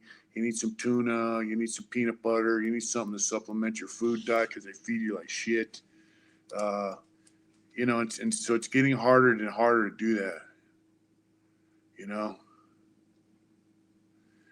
it's getting harder to make any money. I used to make enough money between PIA and Hobby to give her money on the street. Now it's not like that. There's no Hobby, very few jobs.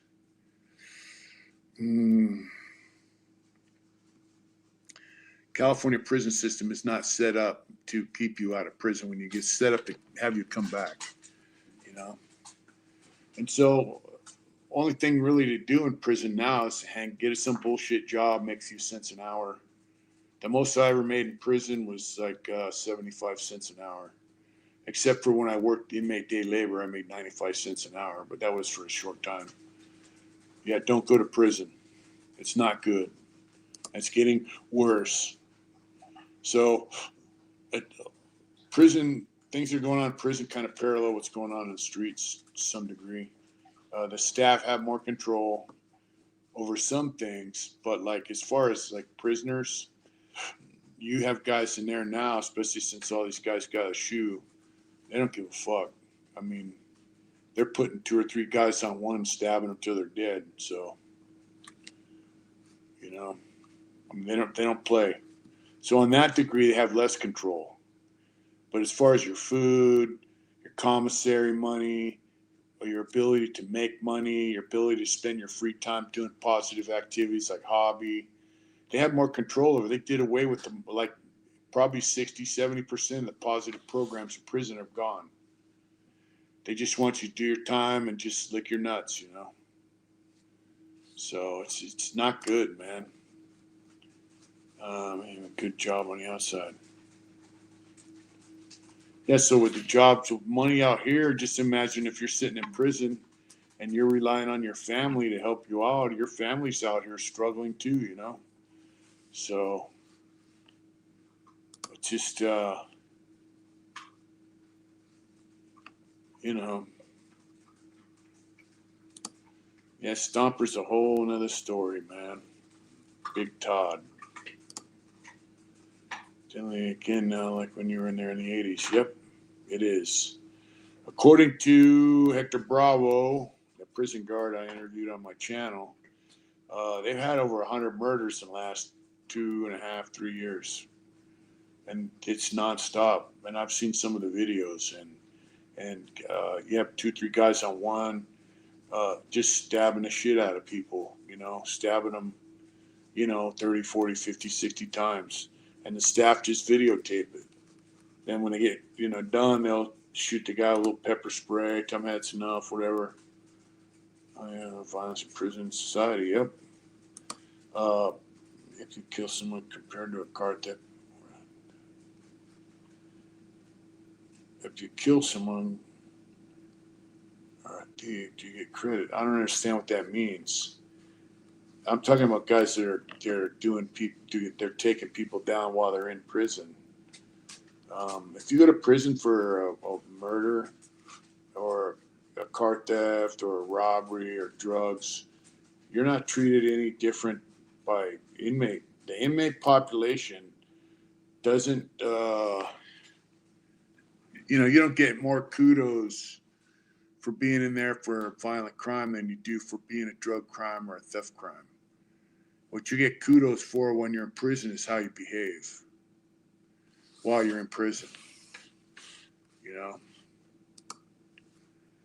Blessed prayer, happy Independence Day to you and your wife. Thank you so much, William DeFranzo. Thank you.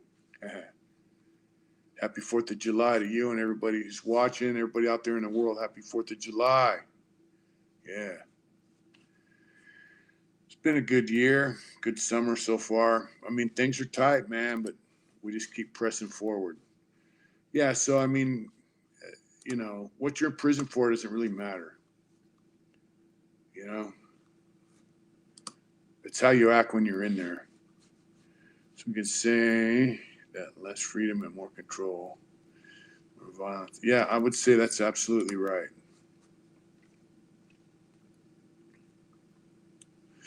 I don't know him. I don't know Larry Lawton. I don't really watch a lot of prison genre. It's been taken over by some strange people.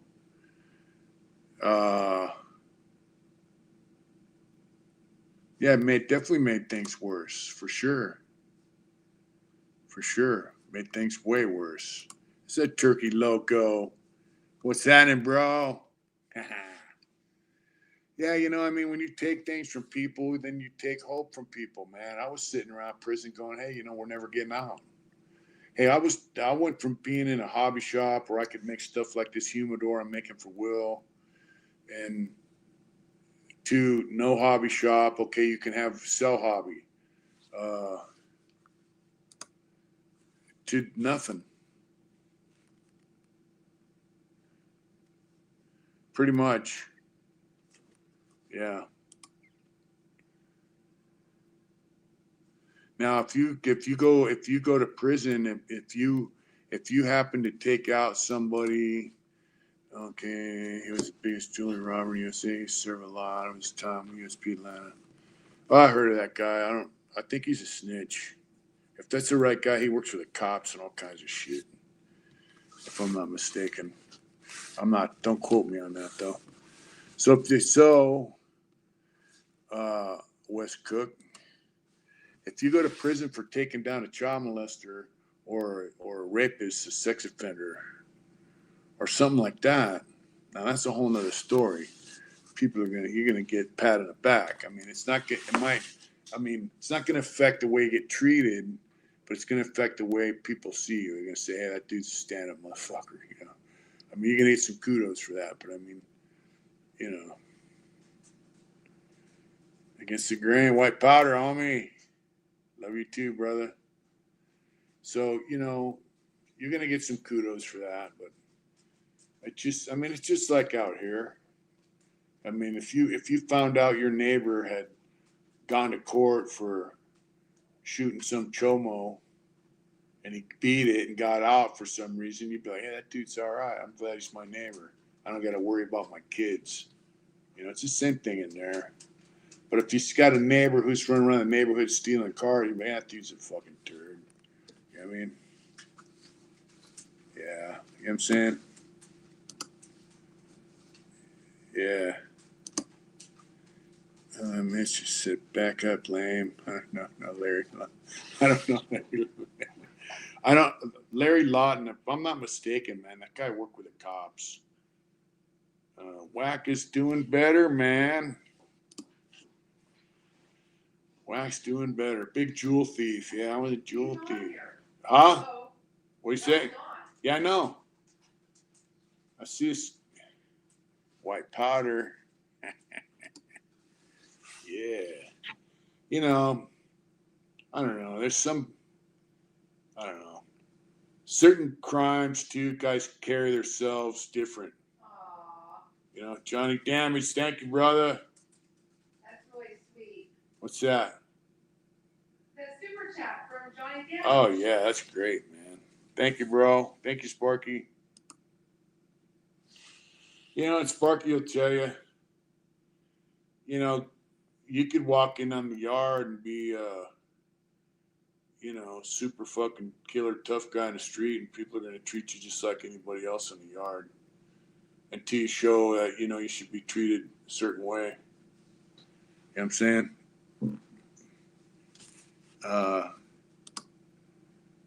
Thank you, Sparky. When are you going to come on my show? You notice he said buy some coffee for you and the missus. Yeah, See that, babe? yeah. Hey, what kind of coffee we got in the cupboard?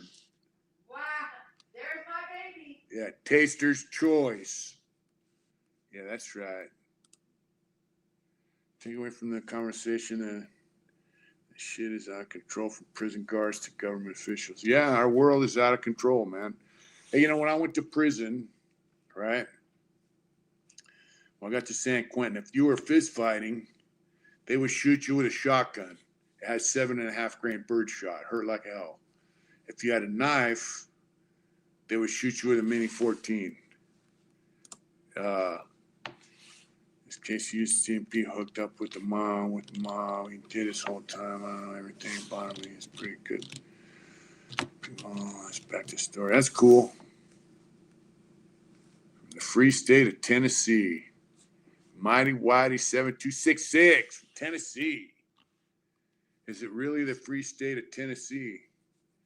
Our granddaughter just went there. Yeah. Thank you. Now you can book a guy with a piece, you know, for a half hour straight and they won't do shit to you. Had to leave Arizona after 30 years. Really? We always thought Arizona was freer than California. Yeah. Yeah, our granddaughter just went to Tennessee with her other grandparents. She went to Dollywood. Yeah, Dollywood. Went to the Grand Ole Opry. Went to Graceland. Graceland, all that shit. Yeah. Nashville, man. They say Tennessee's good, babe. You want to move there? Too far from our family. Yeah. Yeah. California for 30 years, Arizona for 30, and finally here. That's right. Yeah, Tennessee's quite a ways away from the rest of our family. So, good evening there, Bubba. That's a new channel. You guys might want to check it out. Come on, be glad to have y'all here. Homeboy said, come on, be glad to have y'all here. Actually, we were thinking about, well, we talked about moving up to the mountains in California to a property that's paid for. And it's kind of a family property. It's kind of a long story, but we discussed it.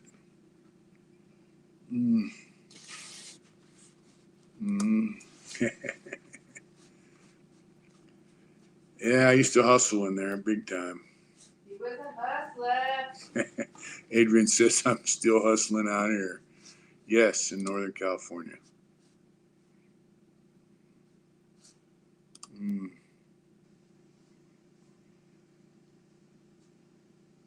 That's right, Whack. From where Jack Daniels is made. Wow. County Air, I saw a lot of black bears in That it. county, babe, did you see that West Coast said, I used to live near Susanville? We're actually talking about Lake Almanor. Wow. So, That's crazy. yeah, you live in Susanville. We're talking about Lake Almanor, which is close to there.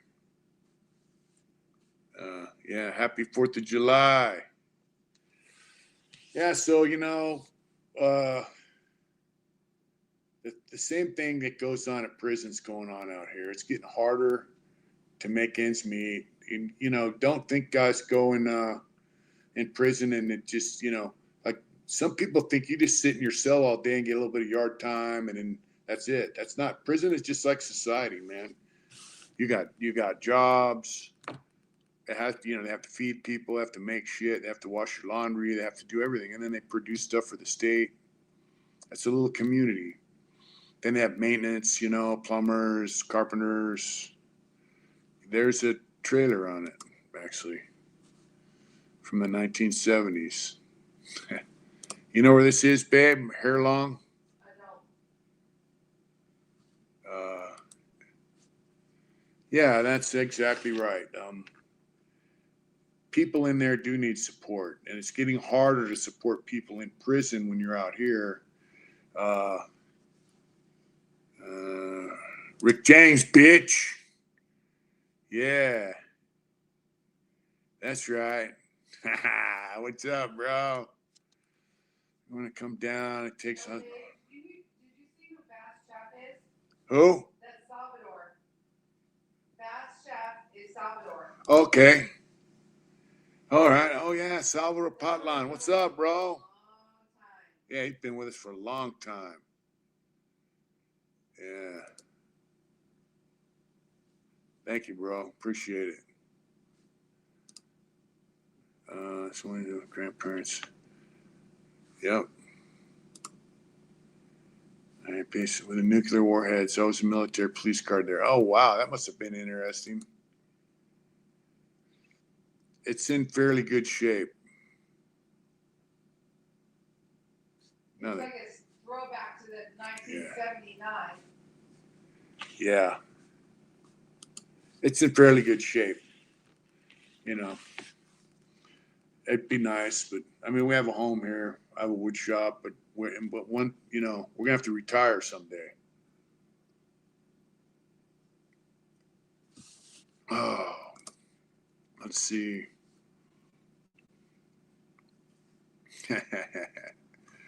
Well, we appreciate all you guys who have subbed. All our members we really appreciate. Channel's done a lot for us. We've met a lot of really super cool people on this channel. I mean, there's some right there. Whack. We've been communicating with Salvador for a long time. Let's see. Yeah. But I thought June was Willie Senior. That was a Mexican guy. Didn't the old man die? Sparky. And it's arguing about how many guys from death row released to the mainline have died. Crazy. Yeah, well, you know, they had it easy on death row. Thank you so much, Wes Cook. Wow. Trying to live. Wow. Wow, that's a long time, Toller. That's true. Man, we've had this channel about 6 years almost. That blows my mind. We have 26,000 subscribers. Wow. Wow. Well, the channel's good. People that watch it are fantastic. We're trying to revamp it. People that come on here, yeah, so we just had discussion tonight. We got to revamp it. We got to start spending more time with our people on here. It's just, you know, let's see, yeah, Dad died. We're working in a law librarian, broke the news to him. Yeah, I remember that. That's right. Yeah, one of my friends went there. Paul. Thank you, Joe Walker. Thank you so much. Happy 4th of July. That's right. Yeah, so Sparky, this is how prison is, right? Before I got out. So this is around 2005, 2006. So Sparky worked in the law library. Sparky's got game. Sparky's from San Fernando Valley. Spent some time fucking selling dope in Hollywood. He's a punk rocker, old school. He's fucking my age now, but you know. So he's got game. If you want to have shit prison, you have to have fucking game. Brody still wants to interview Big Bro. So Sparky was getting tobacco. I won't say where he was getting it, but he was getting tobacco. Willie's uncle is John Cordaro.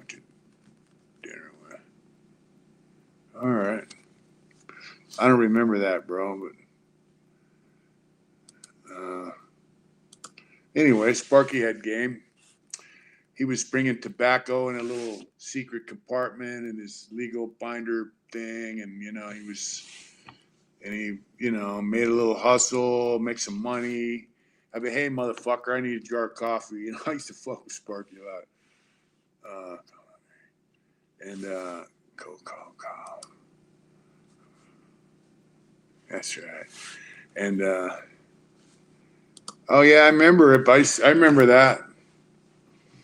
Didn't we go to that fucking seafood place, that Chinese restaurant over there on 54th, we're up by where I was living? Yeah, so anyway, one night they jump on Sparky when he comes out of the law library, and they tear his legal folder open and they find a tobacco. P&G wants a word. Who's P&G? Who's P&G News? We're Big Mike from Chi-Town. Yo, would be a great collab. Big Mike from, I don't know Big Mike. Yeah, the Chinese place. Yeah, that's right. That was good food, too. So anyway, they busted Sparky, bringing tobacco out of the law library. And he was pretty slick about what he was doing. And he wasn't putting it all over the fucking yard. So somebody got upset. They couldn't get a cigarette. Somebody got upset that Big Mike. I don't know who Big Mike is.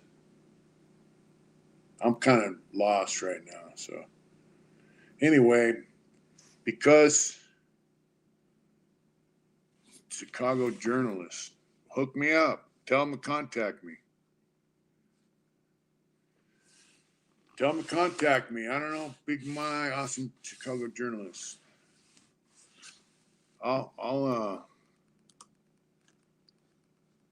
Big Mike from Chi-Town, y'all would be great collab. Where's Big Mike? I don't know who he is, so I'll chat with him. Fuck it, man. Give us It's back. What? No, we got to buy this house, bro. I don't know what that means. Do we get a house? The house. The household. Oh, no. Anyway, they busted Sparky.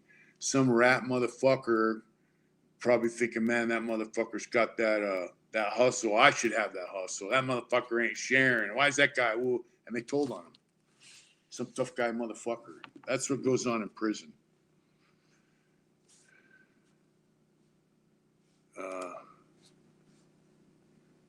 That's what goes on in prison.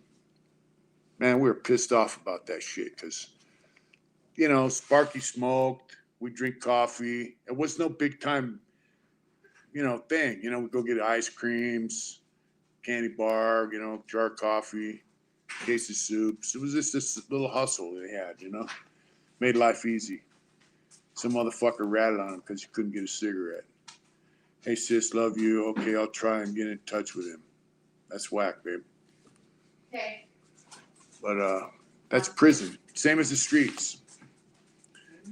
If you're out here hustling, making money on the side illegally, hey, sis, trust me, some guy ain't gonna like it. He's gonna feel like he needs a piece of your shit, and you owe him a piece of your shit because he's got that coming, whether he does or not. If you don't give it to him, he might go tell on you. You know, I had a friend when I was on parole. Yeah, he did 35 years and he lives out here close to me. And I go, man, bro, I said, my parole officer's cool as fuck, man. And he says, yeah. And he goes, I go, my parole officer don't fuck with me. I piss in the bottle, chat with him, boom, boom, boom. I'll see you in 2 months, and I'll see him in 3 or 4 months. And he said the reason he don't fuck with you is because your name's not coming across his desk. I go, yeah.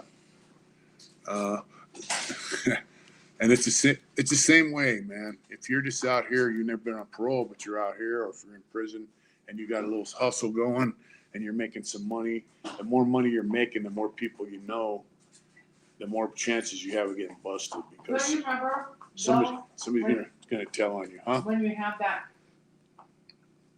when they asked you if you would hook up with that parolee, when it was in Placerville, and you did, and you got in trouble for it? Do you remember Yeah. That was that bitch. Yeah. That was Josh. that? Yeah. So my parole officer's cool as hell, man. He goes, hey, man, I got this guy. He got out. He said he feels like a fish out of water. And, you know, I'm thinking, you know, can you help him out? I go, sure. And Come over. so I go see him at his work, and he's big as me, but he's young. He's all yoked up. And, oh, wow. Thank you. Universal. Thank you.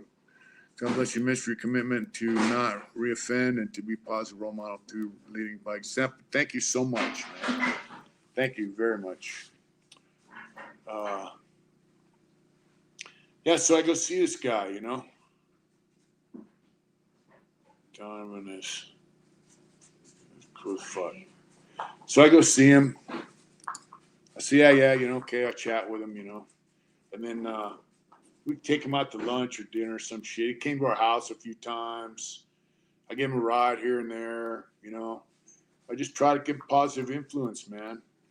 And we're still friends now when you sent 2 comics together. Well, he wanted me to be a positive influence on him, see. He thought that for some reason he thought I'd be a positive influence. My parole officer was a cop, then he was a prison guard, then he was a parole officer, and he was a really good parole officer. He was a good dude. And both my parole officers were good dudes. Wayne, how you doing, brother? So anyway, we got to know each other, and you know, he's getting work, he's doing good stuff. He's a Christian guy. Isn't that when you asked for a leave, like a Yeah. for a pass, right? Yeah, so I wanted a pass to go to not Born Free, the Dave Mann Chopper Fest in Ventura. Which we got invited to go to. And I got invited by the people that run it to sell my art and all this other shit. this fucking bitch, and she was a bitch. She was a supervisor. So I go down there for some meeting, you know, and she denied my pass, saying, we got word from Ventura Police Department. There's going to be motorcycle clubs there and blah, blah, blah. And I'm like, I'm not in a fucking motorcycle club. What are you talking about? Yeah, but you know, and then she's like, well, you've been associating with this parolee, Josh. I don't say his last name, you know. And I go, yeah. So I've been mentoring him. That was, you know, really I've just been hanging out with him, trying to keep him on the right track, you know. I go, I've been mentoring him. And she goes, well, you know, we have a mentor program. You're not supposed to associate with No gang member. You know, he used to be a gang member or whatever when he was a kid. I was like, I go, hey, my parole officer asked me to see him. You know, the bro was an idiot and a fucking cunt, man. Just a piece of shit. She denied my pass. You know, thank you so much for the happy birthdays. Thank you. Thank you. Happy 4th too. Yeah, so she was a real bitch, man. But I don't know if it's due to any influence of me or his own doing or other people, but he was, last I seen, he was driving a truck. He goes to the gym. He got married. He's been out. Yeah, he's big in the church, man. He's been out probably at least 6-7 years now. Off parole, just doing great. So, you know, and I'm glad I was part of his program when he got out of prison. Explain all that. We're like, he asked us. Yeah. He asked you to do it. Yeah. It wasn't like you just met this guy or whatever. You got asked to do it. Yeah, he asked me to do it, you know, because the parole officer I had he was just a good dude, man. You know, he was a good parole officer. My parole officer told me, he said, 5 years in July, awesome.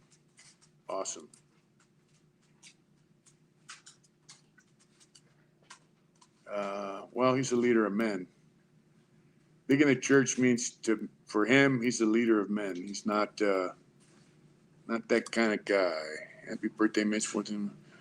My uncle's and nephew's birthday too. May you have big. Thank you so much. Thank you. From Toronto, Canada. What's going on? Yeah, Josh. Yeah. So I mean, my parole officer, man, told me when he was working in Soledad, he worked up in the parole where they have parole hearings, and he had a porter up there, a guy who cleans things, you know, tier tender or whatever. And his tier tender got ready to his porter to go to board, so he wrote him a chrono, an information chrono, put in his file, said he was a good worker, decent person, and a good candidate for parole. So the guy goes to board, and they denied him parole. And so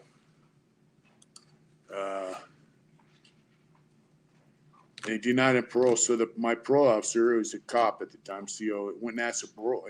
He goes, hey, man, did my chrono I put in his jacket, that didn't have nothing to do with him being denied, did it? And the parole officer, the parole board member goes, oh, so you know that guy? He goes, yeah, he's my parole officer. He says, I put a chrono in his jacket, you know, a good guy chrono. He goes, oh, man, you should have told us that you knew him. We would have found him suitable.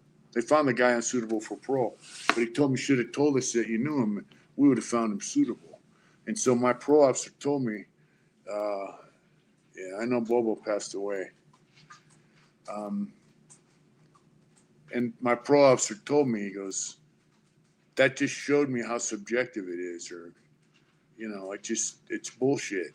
They find people suitable they want to, and most of the guys they just find unsuitable just because they can. So it fucked with him as a, you know, where's Slick at? Slick's, let's all say a prayer for Slick. He had some cancer shit going on. No, Bobo was, he was a Puerto Rican, wasn't he, Sparky? He had freckles, and he was from 18th Street. He was a South Sider. And he was a good dude. It's just Bobo. I forgot Bobo's real name. But he had a double or a triple murder. I think he had a double murder. And he finally got out of prison, but I think he had throat cancer, if I'm not mistaken. And he passed away after he got out. And, yeah. Robert Jackson. Yeah. He was a good motherfucker, man. You know, me and him were cellies in a dorm. Yeah, we're doing a Cat T or Cat X program, something they made him my cellie in a dorm. Man, Bobo was cool as hell, man. Just a good dude. He'd been around. He was in prison before me, and he was in Tracy, San Quentin, you know, when Tracy was popping. Yeah, Bobo. Bobo was cool, man. I wish I had some pictures of them guys. You know, and we spent our whole life in there. Sparky spent a lot of his life in there, in and out, you know, but we were kids, man. So when you're a kid, you're living in prison like that. Back then, I mean, we had good food, we had hobby, we had money, we had party, you know, you could use drugs, drink, smoke weed, tattoo. We had visiting 7 days a week, family visits. So we were just living, man. Oh, wow. You know, we were just living. And it's different now. Convalescent before he died. Yeah, we were just living, man. And now you can't just live. What's up? Hey, there he is, fisherman. You can't fit for my doctor past month. I had what else?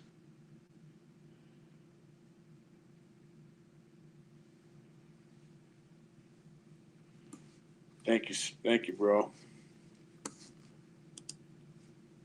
What's up, brother? We're just hanging out, doing it live. It's been a couple hours. I've got to be honest with you. I'm getting ready to wrap it up, but I was back out on the streets. I see that. You know, work has been a motherfucker, bro. To be honest with you. I really like my job, but Rick's out there doing something. I don't know, training, you know, living. Rick's out there living.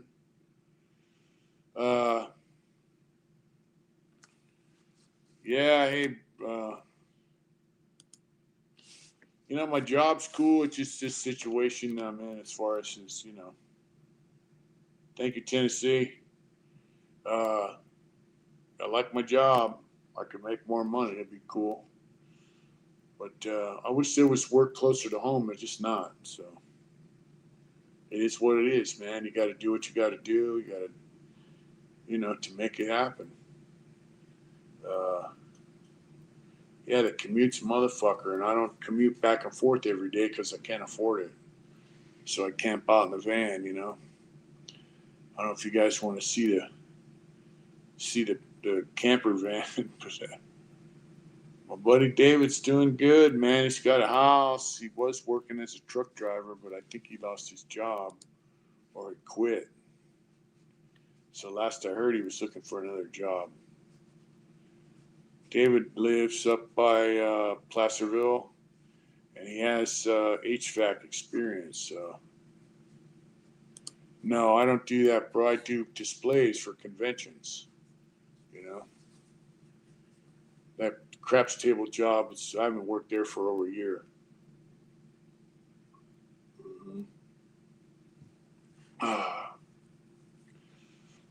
Life's good, man. He is not union. He's just a guy that knows how to do HVAC. He's certified in some stuff.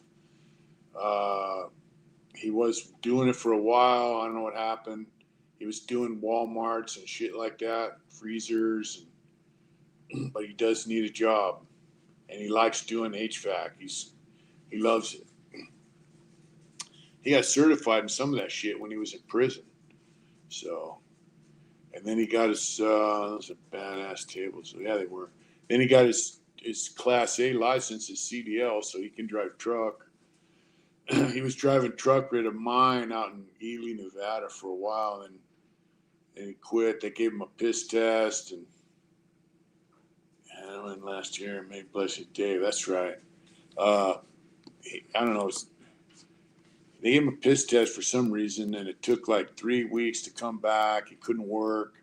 So he told them, hey, fuck you guys. And then they go, hey, your piss test came back clean, man. So he goes, fuck you guys. You know? I'll have to show you the van later.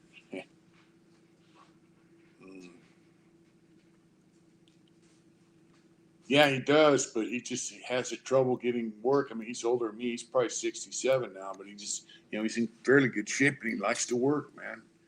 So, if anybody out there in Northern California wants to give him a job, man, they had him driving all over the fucking Northern California, into Reno, Nevada, all kinds of shit. So he's a worker, man. That's one thing about guys that do a lot of time in prison. We like to have jobs, like to have more, steady income, all that shit. I said this, picking up also in Reno. It's super busy. The HVAC union, I should tell them that. But, yeah, So I want to pimp out the van. I tell you what I'd really like, man, is I would really like to have a cargo trailer. Single or double axle. Even a 10-footer or 12-footer would be nice. Man, I could hook that shit up. I could have a sink in there, a little cooktop. I could have a bed. I could insulate it. That plumber's a motherfucker. He's an HVAC guy, though. Yeah, that's my. Then I could just park it at work. I'd be set, Because where I work, man, they have trucks that park there, diesel trucks, and then them guys will park their car there. Oh, where's Larry Adair? How can I get a hold of him? Life for Larry. I don't know where he's at, bro. Yeah, so they park their cars there. They're out driving then they bring their diesel back. They take their car. So I could park a fucking, tell them to take one of the business agents he could test in. I could park a cargo trailer there and no one would even know what the fuck it was. That'd be the shit. I'm not tired of it. I like it. I like it a lot. Chuckles. Where's that picture at? That looks like. I don't want to click it. Might take me off the channel. Yeah, 14-footer would be the shit. Yeah, don't click off that, please. No, I was going to click on the icon on this. No. You're good, honey. Wow, Jason. Thank you so much, man. Really. Thank you so much. Jason sent us $49.99. Aw, thanks you guys for all the super chats. That's so cool. Thank you. Thank you, really. Right on, Jason. Super cool. He does freezers and stuff, bro. Thank you, Jason, very much. You just call me bro. No, I said thank you. Oh. He just does. I know he worked at Walmart and stuff like that, doing freezers and all that kind of stuff. Oh, that's so nice. But he knows about air conditioning and all that other shit.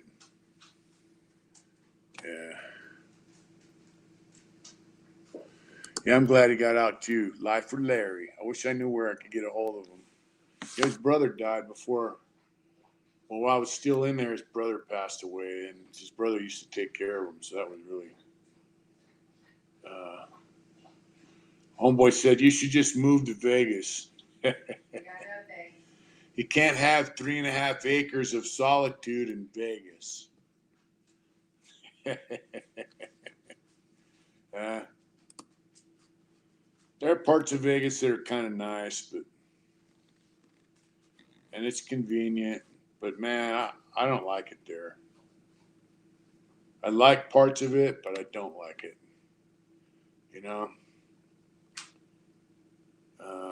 Yeah, he might. Vegas is just too much, man. All the houses are so close together. It's just crazy, man. To me, I don't know. I like it out here. The only drawback is the employment, you know. Service also, which is what he was basically. Yep.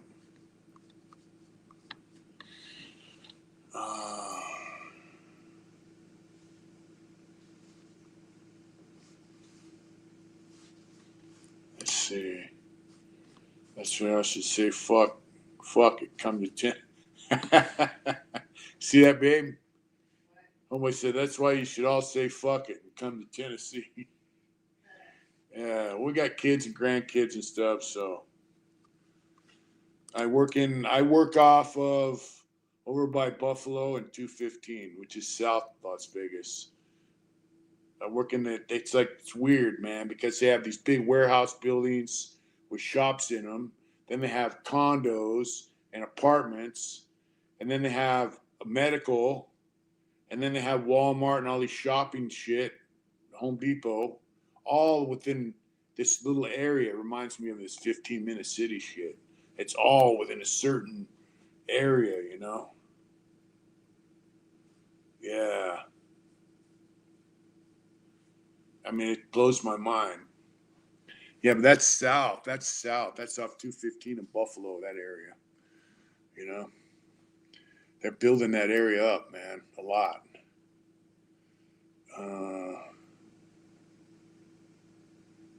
Living in the country. We kind of live in the country. It's a desert, though, you know?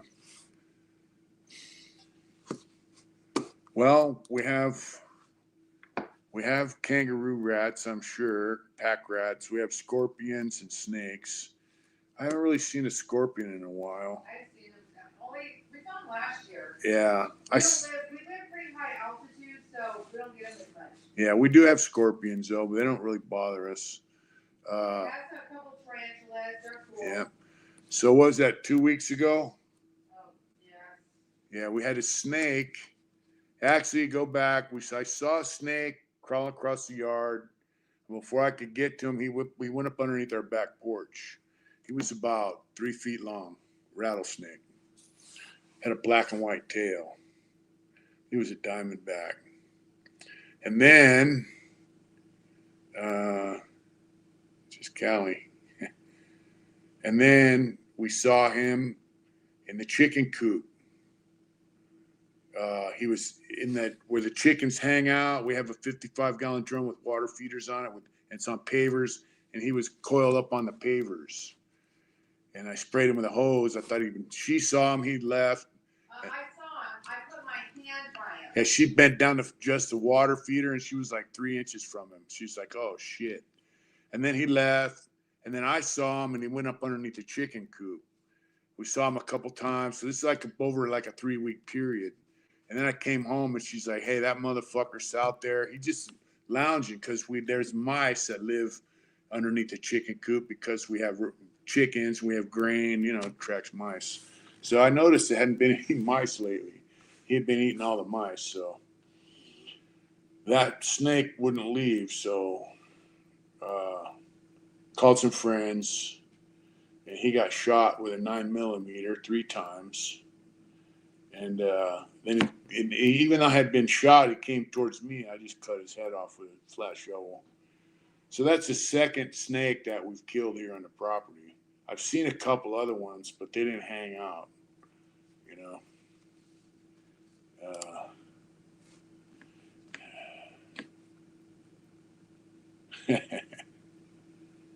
So I just tossed him. He was shot up, almost bit by timberline one time chopping wood. Yeah.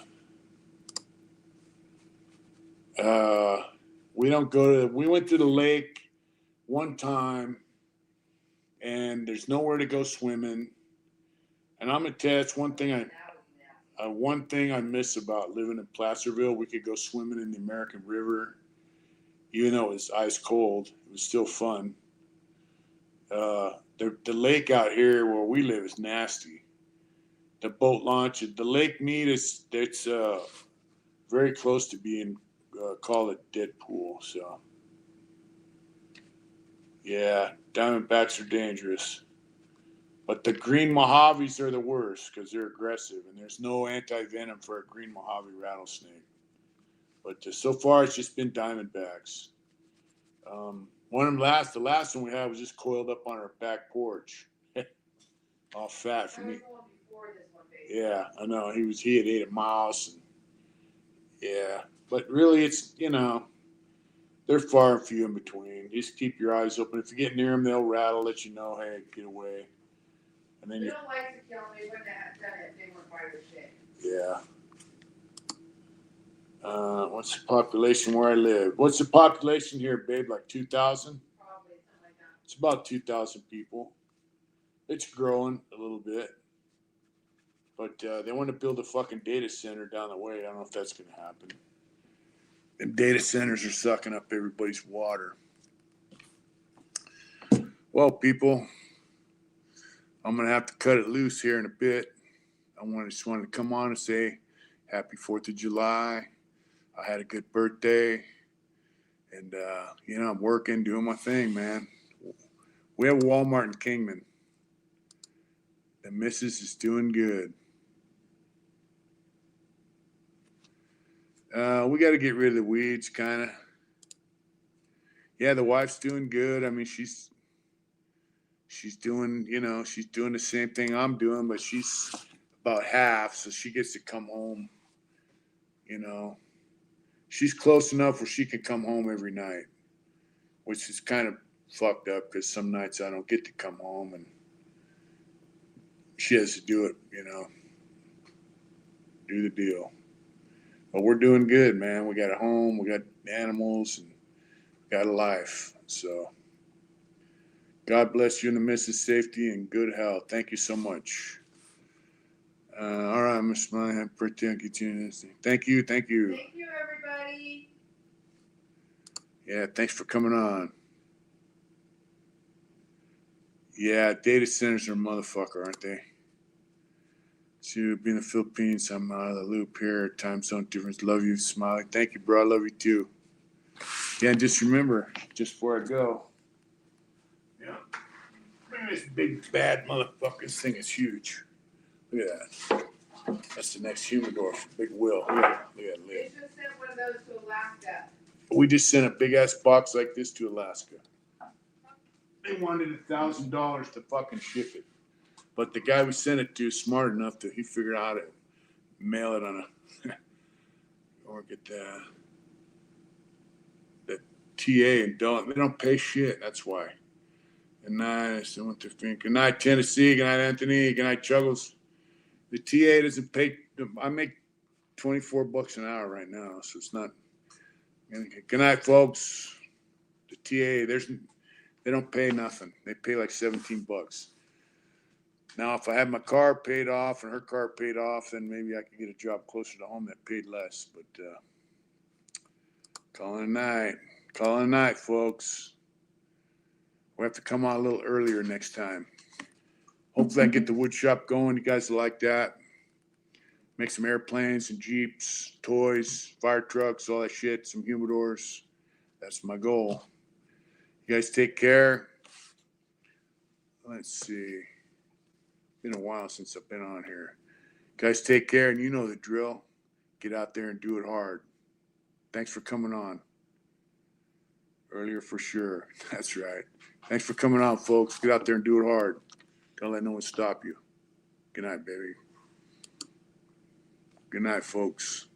Good night, everybody. Good night, everybody. Do a raffle. Take it easy. Have a good night from Texas. Yeah. Tonight was a good night. Thanks for checking in from Texas. Hit the like. That's Rebel Rob. Good night, folks.